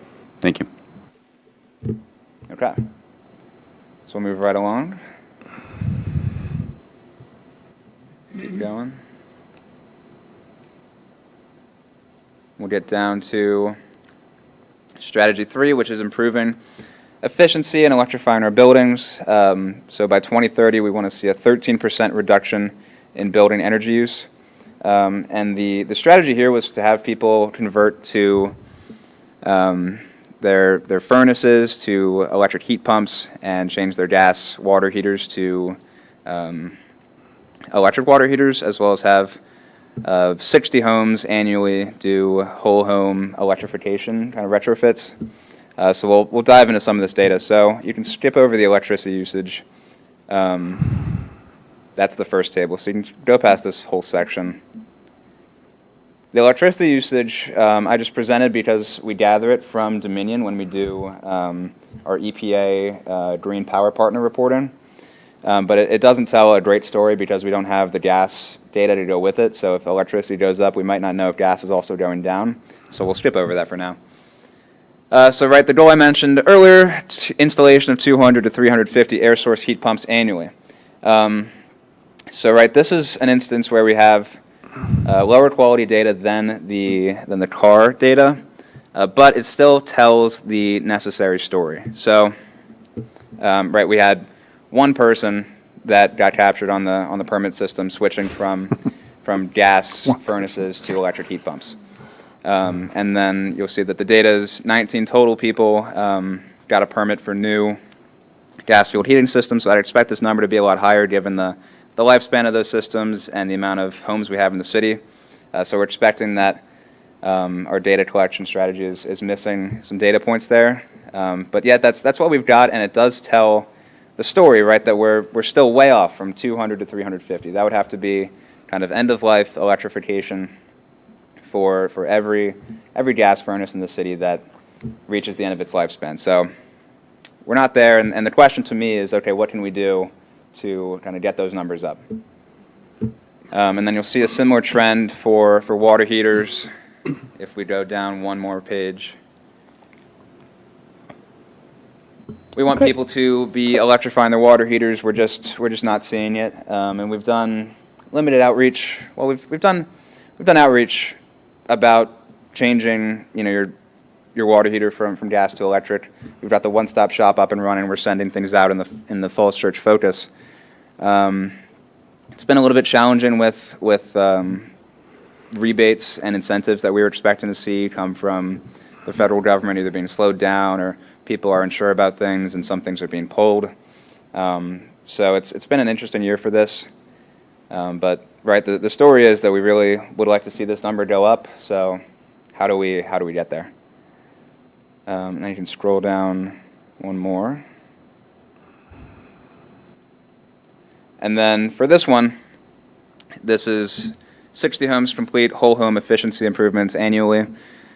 There's no way in the permit system to see if someone did a whole home energy efficiency upgrade. There's not a permit you fill out for that. So our method of reporting on this one would just be telling the audience, how many people have signed up for the city's residential energy audit program. And then our goal would be to check in with these people and make sure that they're hopefully following up on some of the prescribed energy efficiency upgrades that the home energy audit would make. But it's not exactly reporting on the goal, but it at least gives us a measure of people getting home energy audits in the city. Okay, so we can scroll down to strategy 5. And we'll stop there on the building section. Any questions on heat pumps, water heaters, electricity use? I did have a question on the, heat pumps. Is it a goal of 250 to 300 annually? Yes. Because there's only like 6,000 housing units in the city, and half of those are multifamily, right? So Yes. you're talking like 10% of, or maybe 8% of all of our housing would get new heat pumps annually. That seems like pretty aggressive to me. It is aggressive. And the plan kind of acknowledges that. In the front end of the plan, it says they made aggressive kind of assumptions and goals. But that is what's in the plan. Yeah, I just don't know how realistic that is, considering the number of like actual dwellings that we have is not that high. But So I can share with you the kind of Excel spreadsheet that the consultant did at the time to so that was the consultant recommendation for that target? I believe so, yeah. Okay, interesting. Thank you. And that would have been a function of their lifetime and of the housing units we have. So it should be Yeah. it should be bold but somewhat realistic. But if you end up getting good products that last 20 years, that could skew all that data, right? Okay. Anything else on strategy 3 about buildings? Okay. Moving right on to strategy 5. This is solar. So this is another high-quality data source. When you get solar panels, you got to get a permit, and usually the developers are great about making sure that gets done. This one's interesting because the goal, as it's written on page 9 of the Energy Action Plan, says by 2030, 5% of single-family homes will have on-site solar, increase into 20% by 2050. When you go to page 45 of the plan, it says that goal is really 150 residential buildings and 50 non-residential buildings. That's your commercial that we were alluding to earlier, and right, it's weighted towards that residential. So if we get into the metrics a little bit here, if you look at C, it's the total cumulative percentage of single-family homes with rooftop solar installed in the city. So we're approaching that 5%. So if you look at the goal as it's written in the front of the plan, it looks like, okay, we're approaching this goal. But really what you want to look at is A, because the goal, as written in the plan, was kind of implying that we start in 2023. So we're almost to 1% there for A, and the goal is to get to 5% by 2030. Can I ask a question about the numbers that you had at the top, about the 150 Yeah. and 50? Is that fit, when it says 50 non-residential, does that mean not an apartment building? Or does it mean not a single-family home? Like if Founders were to added rooftop solar, would that count as? I've interpreted that as kind of not a single-family home or a townhome. Okay. I think that, That makes sense. That's how I would also interpret it. There are only so many buildings. yeah, But, like, if you go to the plan and go to page 45, it should say, it says mixed use in there quite a bit, and it might say it in this section. So scroll a little bit. Let me go down. It should be like a big text section. Let's see, that's 43. So one more page after this.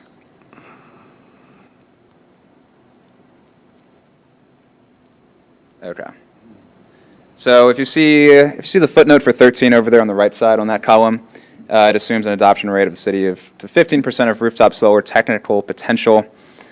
So right, these adoption rates were applied to each class of buildings: commercial, single-family homes, and multifamily dwellings. And then it gets into the 150 residential buildings and the 50 non-residential buildings, but it doesn't really touch explicitly on mixed use. But yeah, it was more of a question of, are we like setting ourselves up for an unreachable goal? Because there's only, like you're saying, like 600 buildings in the entire city. But, and if we cut out all the apartment buildings out of that, or mixed-use buildings, it could be really challenging. right. Yeah, I would put the single-family homes and the townhomes kind of in a category of their own, and then the apartments might be in that kind of Which, non-residential. yeah, I mean, I think that's That might make completely more fair. sense. But I want to make sure we were not setting ourselves up for a goal that was unreachable. Yeah, and if we get to the plan, the commercial side of things and the non-residential has been less of an uptake, so it could be useful to consider, the mixed use and the apartment buildings as that 50 instead of the 150. But yeah, that's another good note to clarify, kind of as we look at the plan itself and see, are these goals attainable, and how are we defining this to kind of a more granular level? Okay. Okay, so if you go to, so D, about 110, well, not about, 110 single-family homes have rooftop solar installed. And then if you scroll down to the graphs, see B is the total number of single-family homes with rooftop solar systems installed starting in 2023. In 2023, we had 22, which was a good number, but then we only had 5 in 2024, so that didn't raise the bar very much. So we're hoping to see better numbers in 2025. Do we think that's related to the investment, the Recovery Act, which gave a whole bunch of money for a whole bunch of rebates in regards to having solar? It was new, so a bunch of people did it, and then basically that was everybody, or are there additional incentives we could offer? Or I think it's still available now. It hasn't. it is, gone but like away. anybody who wanted it, like we looked at it and then we're like, okay, we're not going to do it. If we don't do it, then It sounds a lot riskier now, Yeah. of course, yeah. Yeah, there's so many factors that could be playing into it. It's tough to kind of sit and choose one. There is in the plan kind of activities for looking into incentives and ways to get more people to do solar. It's not in the short term, so we haven't looked at it in this calendar year. And then if you go down to the commercial, it should be, so this is commercial buildings. So in 2023, that was one installation. It was pretty big. It got to 27.5 kilowatts, and we had 0 commercial installations in 2024.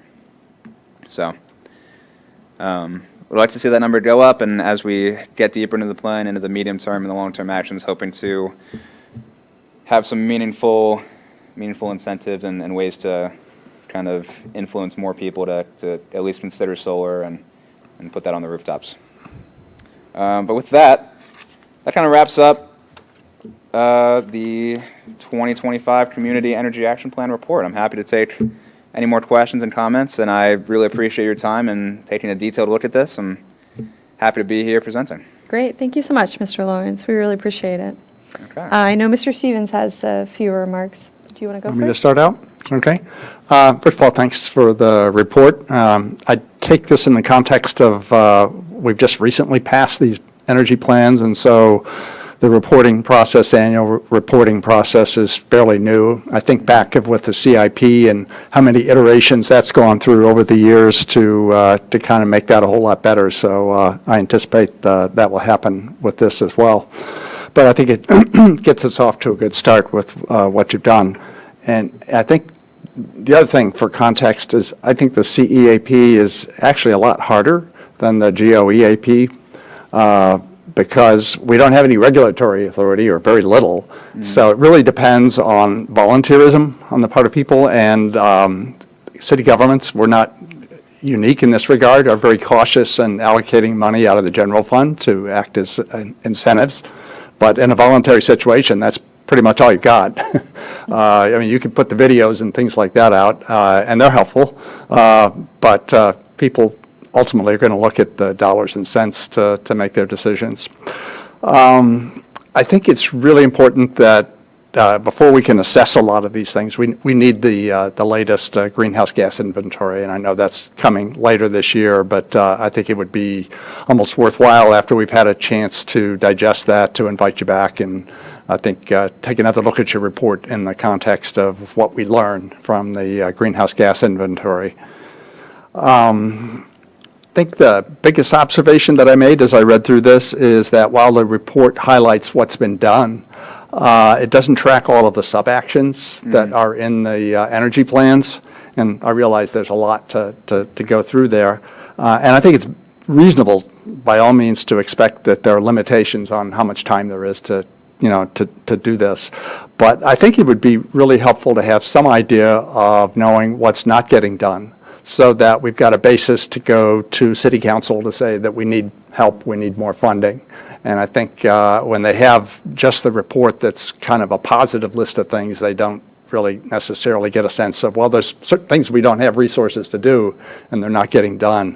What we saw in the affordable living policy is something called a gap analysis, and that may be something you want to consider for a future report, is to put in there as a gap analysis, those things that we just don't have the resources or time, staff, resource to get to. And as a consequence, it's probably going to lead to falling short of our goals.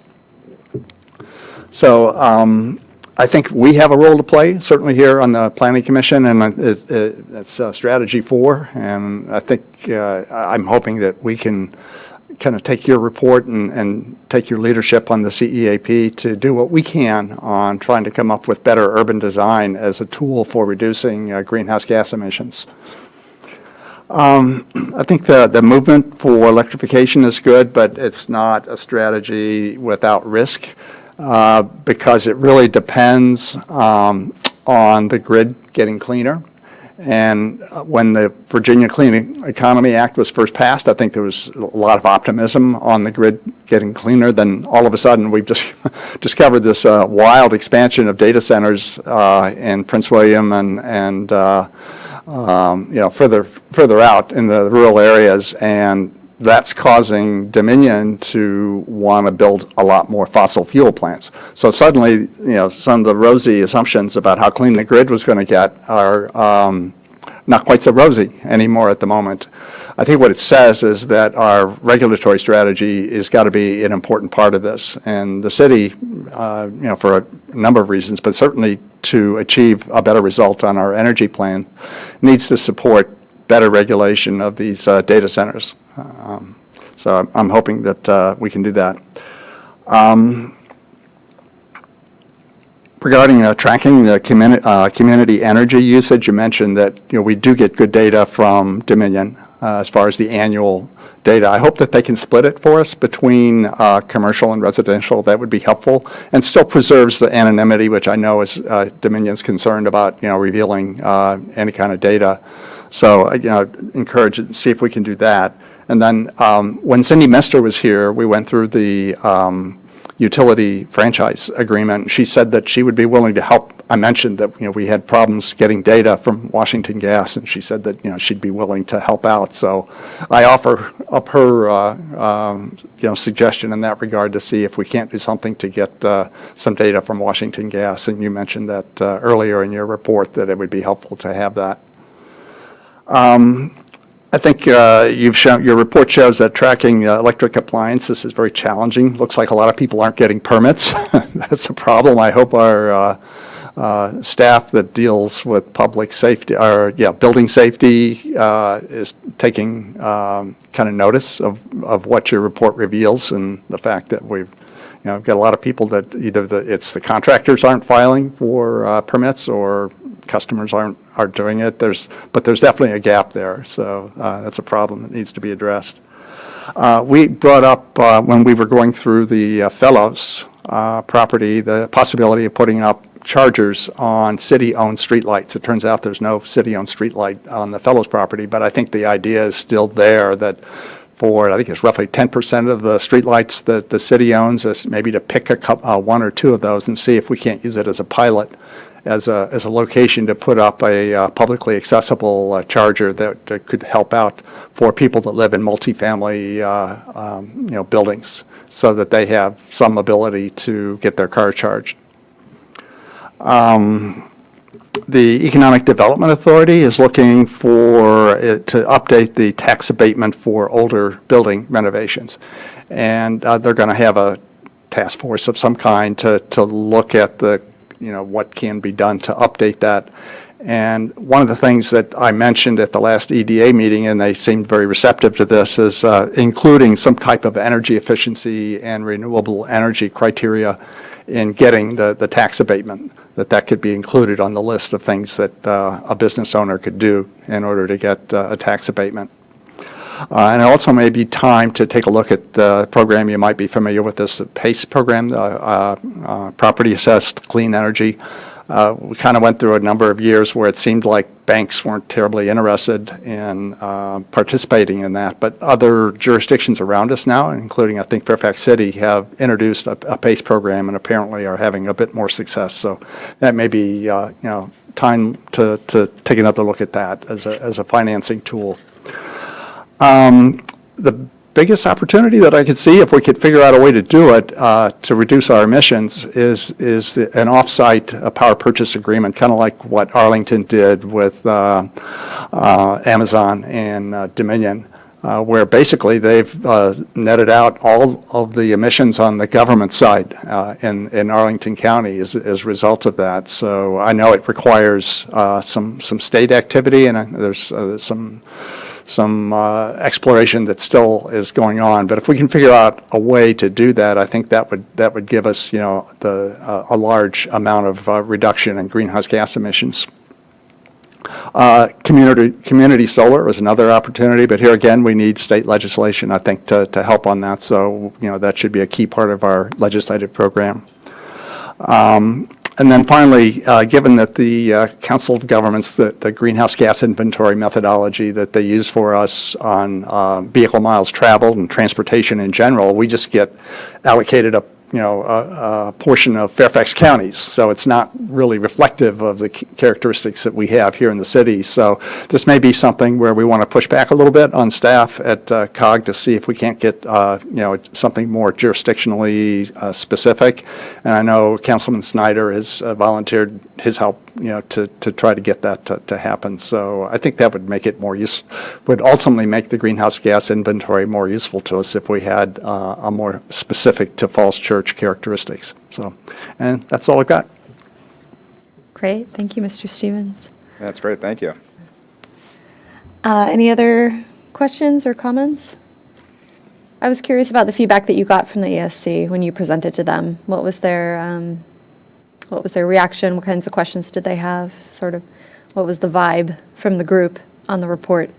So the group was interested in kind of getting into the details of everything. Mm-hmm. We kind of spent a lot of time just going through everything and reading it. They had similar questions about the kind of our data for electric water heaters and heat pumps, kind of that that idea.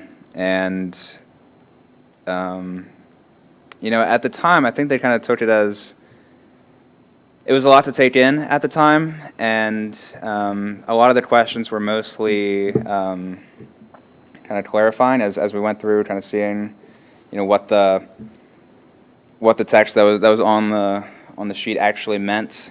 Because with the ESC, they're kind of looking at the government energy plan and the community energy action plan all the time. So it's good to come to the Planning Commission and get some more overarching comments from someone who's not looking at it all the time. That kind of diversity of thought is good, like kind of stepping outside the plan and thinking, okay, what if we actually got data on sidewalks? Like, I think that's great. But they were interested in it. I think they really have been interested and will continue to be interested in just the data collection strategies overall as we go forward.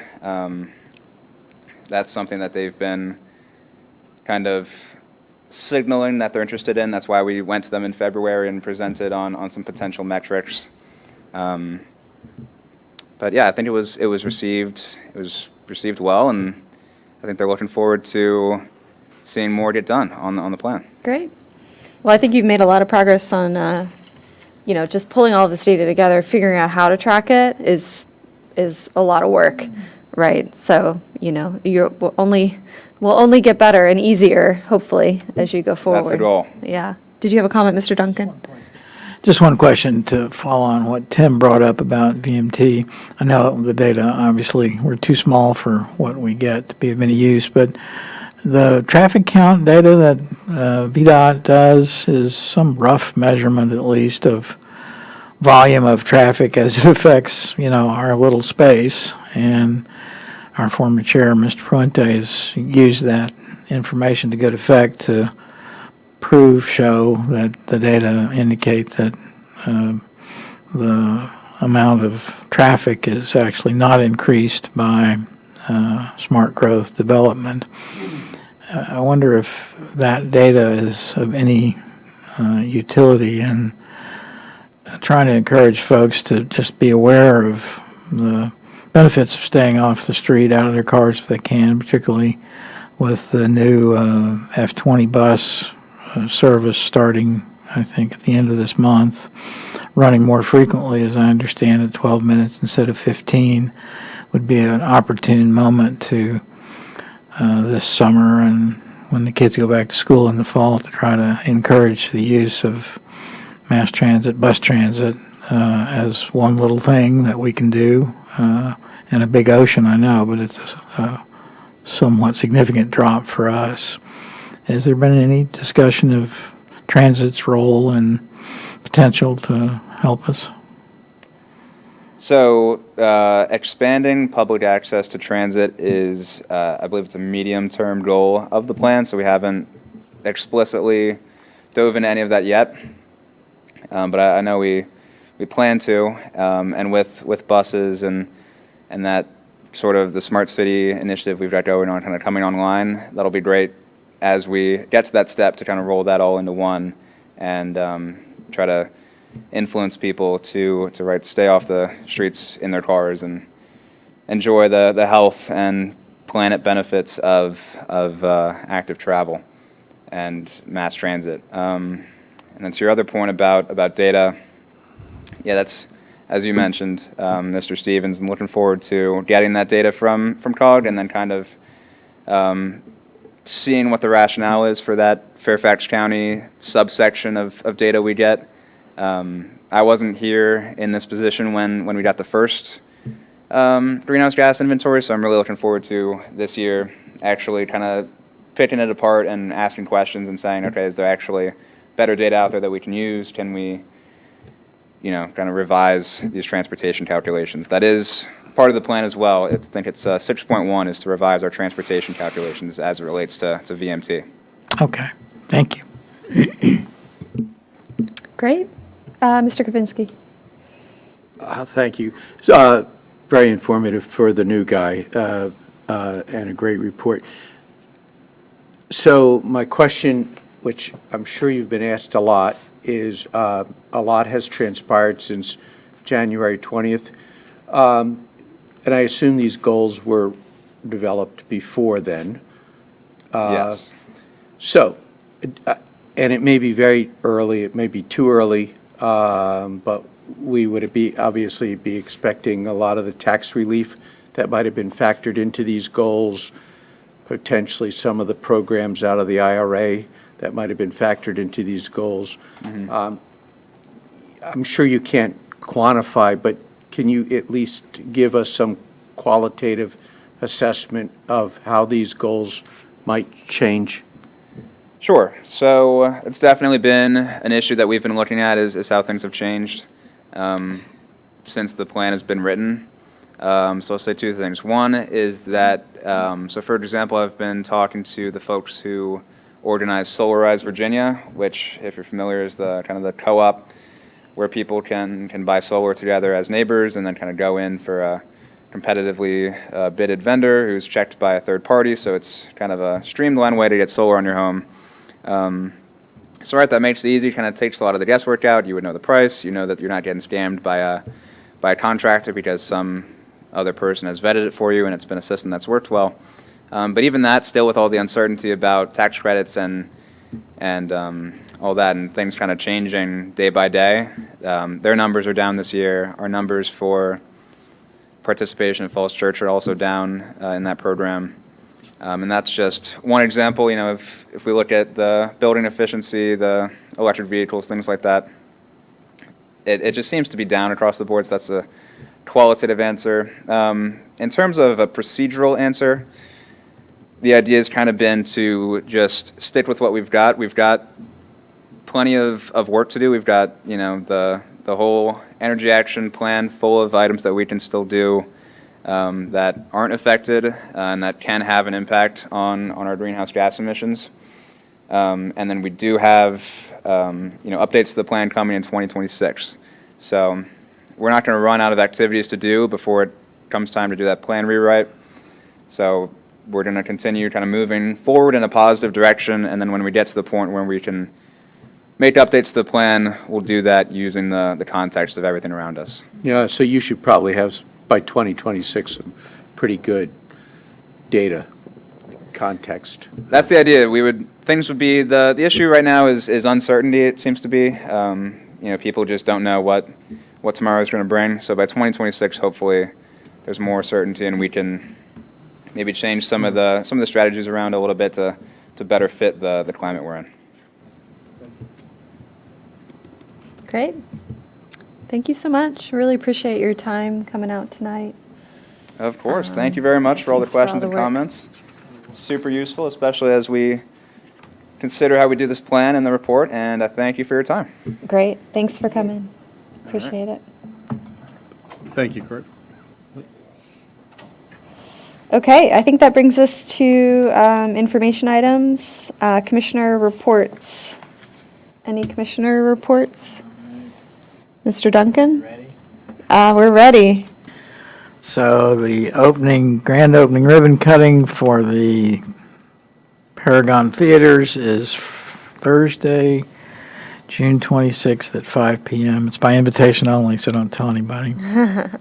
But I think pretty much everybody is welcome if they'll RSVP to Elise at the Chamber. That would be an opportunity if you haven't been there yet to take in the new movies facility, which is open to positive reviews. So it's Thursday, June 20, excuse me, Thursday, June 26th at 5 p.m. I think some of the other stuff probably Gary's going to cover in his report, so I'll hold off until after he's done. We went to the movies. It was awesome. Kids Yeah, loved it. it's terrific. We did too. It is. It's great. Good. Okay, any other reports? Mr. Stevens? The EDA gave their annual report to the council on Monday, and one thing kind of jumped out at me that would be of interest to us, and that is they got a lot of interest from council members on parking regulations. And so I think their intention is to set up a kind of a multi-board task force of some kind. Details to follow, but that's something we might want to pay attention to. The other committee is the ESC, because we had a great tour of the geothermal system in the community center. It's up and running. It's apparently very successful and performing even better than expected. So if you get Lionel Millard was that gave us the tour. Did a great job on that. If you can get him to do it again and join in, it's definitely worth your while to see how that system works. That's it. Right, thanks. One more from Mr. One other thing Duncan. reminds me, Mr. Stevens and I, and then a number of other folks, some of the EDA members and so forth, did a tour of the West Falls residential buildings, the Alder and the, help me out. The Oak. Oak, thank you, sorry, I knew it was a tree of some sort. Monday, right, Monday afternoon? Yeah. Yeah, really nice buildings, very well done, one condo and one rental apartments. So if you get a chance to, poke your nose in, take a look, their job, of course, is to always be upbeat, but they did seem generally pleased with the uptake, interest, participation in their social activities. They said they had an event out on the Commons that they figured 100 people might come, and they got like 300 people, so it seems to have gotten off to a good start, the sort of community building aspect of that new Falls Church area. One thing that really did strike me, several council members remembered that, when we approved that project, there was discussion of micro units to try to provide housing for, younger folks probably, most likely, who are just starting out and don't need that much space. And such units are there in the apartment, the rental, the Alder, but wow, boy, it's been 6 or 7 or 8 years, I guess. The affordability of them it just shows what a challenge it is to try to build. I mean, a 500 square foot studio apartment is $2,300 a month. And it just, again, underscores how big a challenge providing affordable housing is, because that was our attempt to try to get more of that market affordable space. And, it's just hard. The market is so hot still, apparently here, for the rental market at least. Anyway, it's a nice community. Several other Soul Spice is opening, BurgerFi is opening. There's several places that are already open or getting ready to open soon. So drop up there. I still run into folks around town who have no idea what West Falls is, where it is, what's there. They don't have any occasion to go up to the schools, and so they just it hasn't sunk in. So take a chance, take somebody up there and show them around. Great. Thank you, Mr. Duncan. Anybody else? Okay. I think we can move on to the director's report. Mr. Fuller?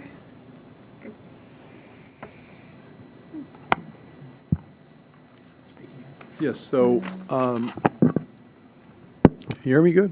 Yeah. I don't know if is it? Yeah, I don't think it's worked all night. Oh, I can hear it now, I Okay, think. good. All right.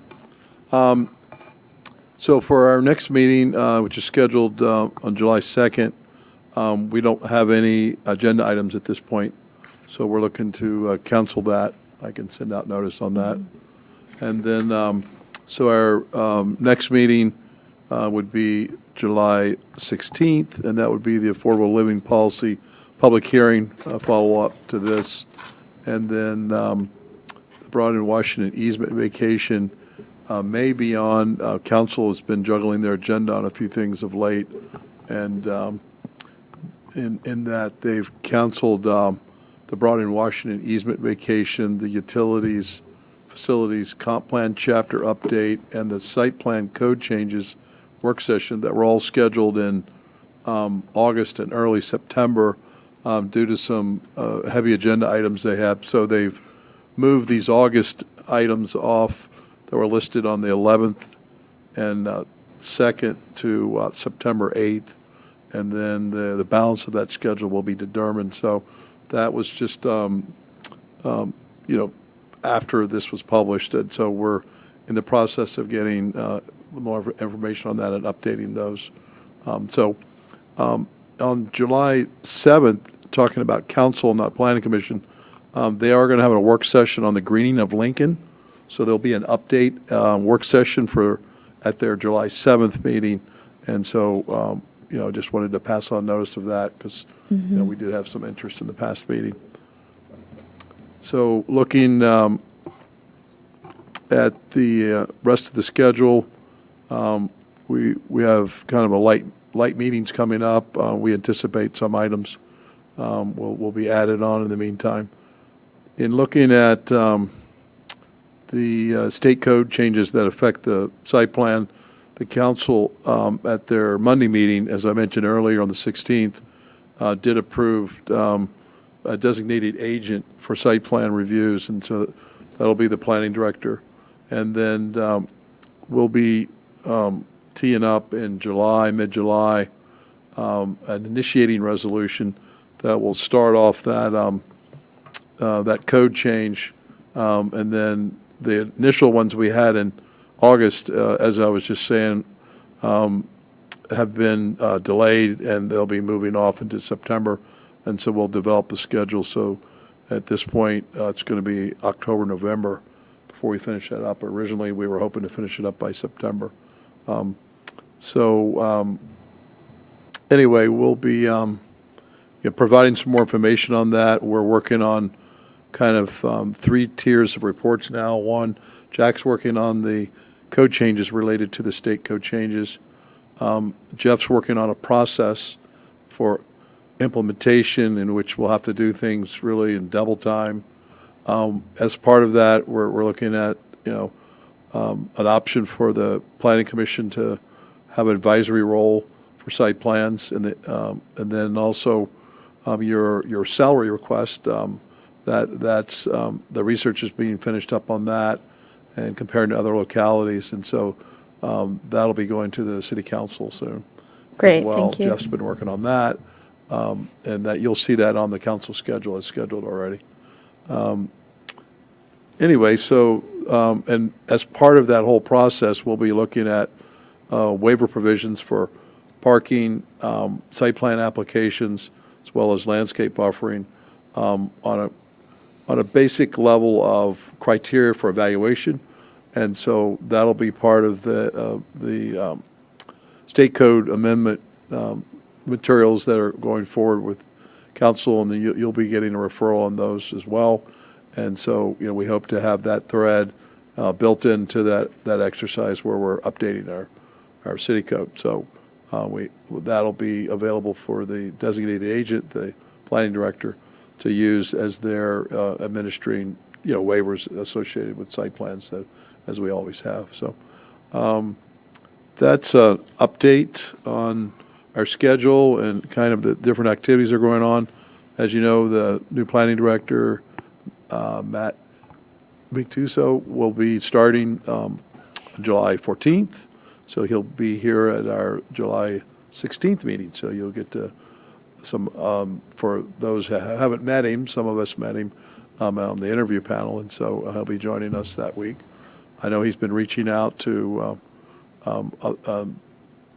different people in the community, the mayor, and I provided Kumon's information. So he's looking to contact you and kind of lunch coffees, and so he's kind of trying to make some contacts and get a feel for things before he starts. So Great. anyway, Yeah, we're we looking connected. forward to having him. So anyway, so that's my report. I will be on vacation next week. Henry Zhang will be acting director. And so anyway, that's my report for this evening. I'll take any further questions. Great. Any questions for Mr. Fuller? Yes, Mr. Duncan? thank you. So back to the greening of Lincoln, what's the council's avenue there? I mean, is that coming to us at some point, do we think? Or those citizens who have written us, do we respond back to tell them to pay attention to the council since they're taking it up first, or invite them to join us later when it might come to us? I think at this point, the purpose of the work session is to provide an opportunity to get more information to the council. At this point, I know you were petitioned at this meeting, but at this point, that's a city project that, you've been briefed on in the past, and, we all have an interest in that. And so at this point, I think that the inquiries have been directed to others, and the council's aware of those. So I would say that that would be the appropriate forum for them to get more information. Okay, so for any interested citizen, we direct them to attend the July 7th council work session where it'll be a topic of discussion if they want to listen, but it's not a public. That is correct at this point. Okay, all right. Second, and thanks to all of you all for the unfortunate amount of work that you have to do in connection with the changes in Richmond. It's really a shame that we have to spin our wheels. So now we're talking about early October. Well, two questions. One, are we, the Planning Commission, going to have to vote on something in connection with this, or is this just going to be handled by the council? The final action will be by the city council, it'd be a legislative ordinance. So at this point, the initiating resolution is in fact a resolution just to initiate the public discussion, and then the zoning code amendments are codified, so those would be by ordinance. And so while the designation of the designated agent was done by resolution as an interim, in order to have some authority in place to deal with site plans that would come in effectively in 2 weeks, starting on July 1. The only holdover we have is Yassini Jewelers, and we tried to get them in, this month, and they weren't able to, get their final form, and so that'll be pending into the year, and then, effectively July 1, a 40-day clock will start, and we'll be in a position to have to take action one way or the other on them with a list of any deficiencies in which they could then start over and reapply again, and at a 30-day clock, and with only the identified deficiencies as items that we can pursue in the second application, unless there's some other wholesale change that then affects the whole plan. So I know you can't say much about it, even if you knew what's going on in Richmond, but there's some discussion of whether they might at least adjust the timetable to give staff, as you say, more time than the unreasonable amount of time that's, in my opinion, included in the legislation. So if this is going to carry over into October or whatever, we're getting close to the point where, members are going to be putting in their bills for the January session. Is there some discussion or possibility that basically we can get an improved version of the mandate from Richmond before we have to vote ourselves out of business on site plans formally? You will be part of the process, so the council will be, taking final action on the ordinance. It'll be referred to you as part of the zoning code, and so you'll have a chance to, make recommendations on that during that process. So that is part of the schedule. In terms of some, new change or anything, or some stopgap, that's not anticipated or even contemplated at this point. The timing and the designated agent takes effect July 1. And so while we're playing catch up to get our code up to speed, we'll have to implement it in 2 weeks. And so that's why we're developing an administrative process in which staff will be implementing, and the planning director will have, final action on site plans. Of course, we've discussed previously, subdivisions will remain with the commission. So, and then the idea is we would like to have the planning commission get the site plan during that 40 days, in whatever form we can hit one of the two meetings, have a public hearing aired, and then get recommendations. And so the difficulty with that is the timing of 40 days makes it really hard to, maybe have a fully developed staff report or full comments. And so we're going to come up with some recommendations on that, and so, but that's the avenue that we're pursuing.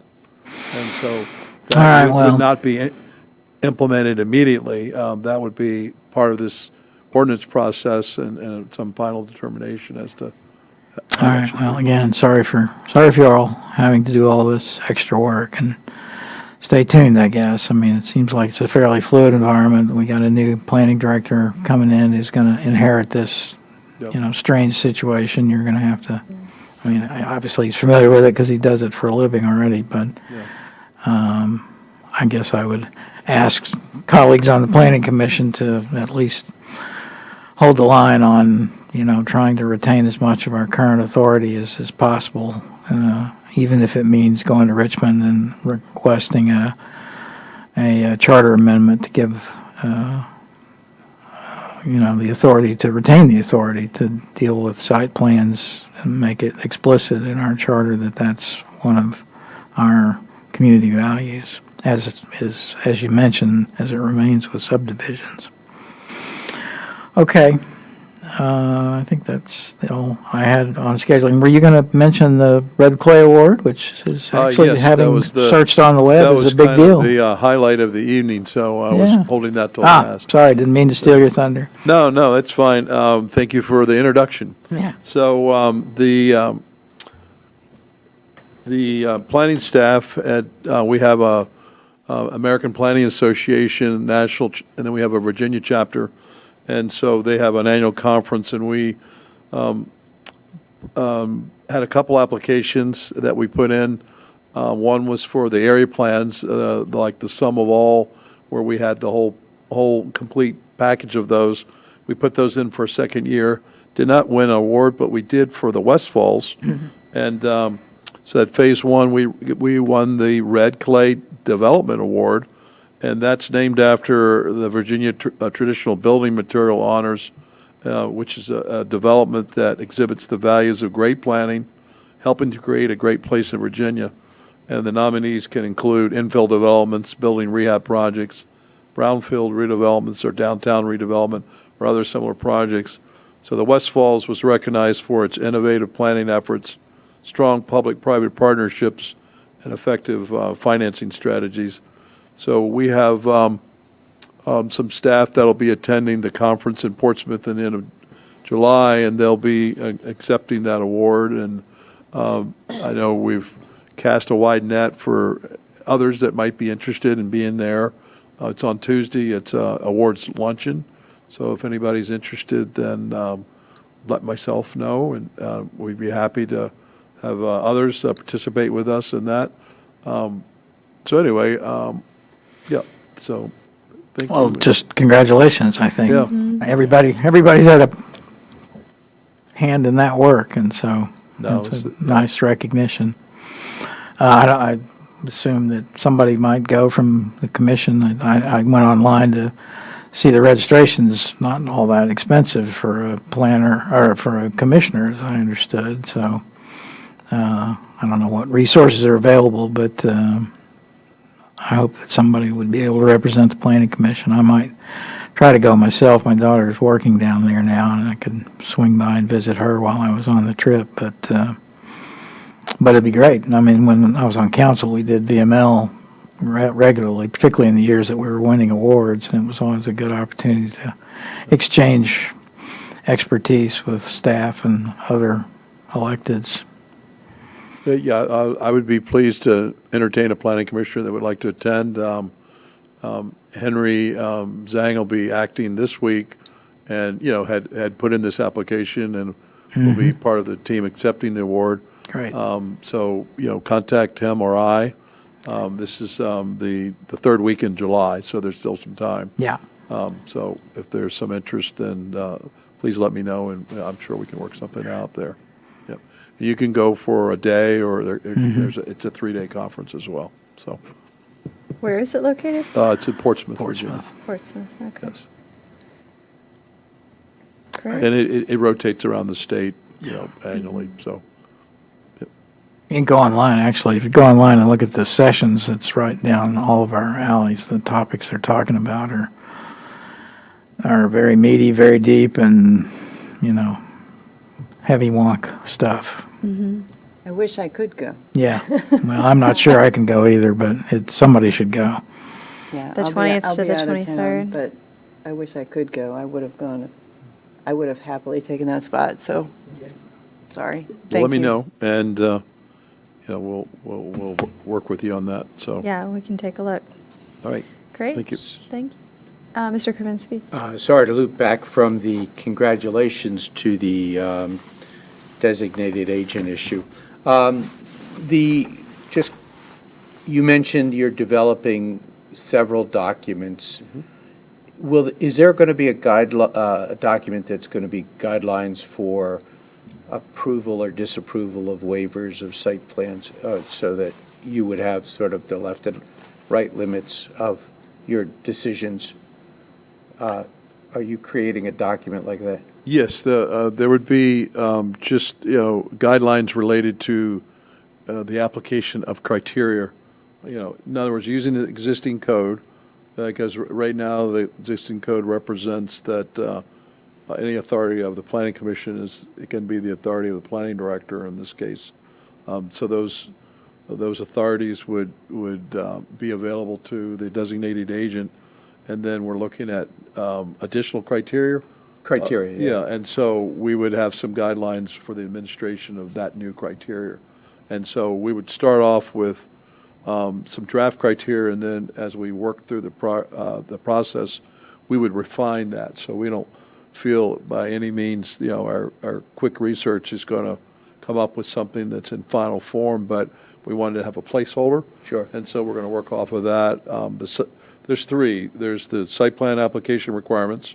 We do have three criteria for that, so we're going to expand on those. And then on the landscaping buffers, there's not particular criteria other than there's some choices of buffer types, so we'll build on that. And then the parking modifications, which you could call a waiver, but they're technically called modifications, some criteria to apply to that. So we've been researching the local zoning codes and talking to the different localities and their planning staff to gather that information. And so that'll be the main source. And then we'll have that as a theme of, when we're working on the zoning code changes to update the designated agent reference and the timing reference. So it's really pretty refined, but it permeates through the whole zoning code. So And those criteria documents, are they going to be approved or by either city council or the planning commission? they'll be approved by the city council after referral to you for a recommendation to them. I see. Yeah. Okay. And that would be in a September, October timeframe that you would get them referred. Good. Thank And you. originally, they were going to do some referrals out of their August meetings, but they've now moved to September, so. Got it. And on your schedule, is the August 6th meeting canceled, or you didn't have anything on it? I mean, at this point, I don't have anything yet, so, and, So and it's still on the books? We just it's don't still have on the it- books, we anything. just don't, Got it. we don't have any items at this point, so. Okay. We still have some time, so we'll see. Got it. Thanks. Great. Thank you, Mr. Fuller. All right. All right, well, thank you. I don't All know. right. Anything else? Nope. Do we have any correspondence, Mr. Trainer? No? None? Okay. All right, then I think that is all. I think we meet again on the 16th.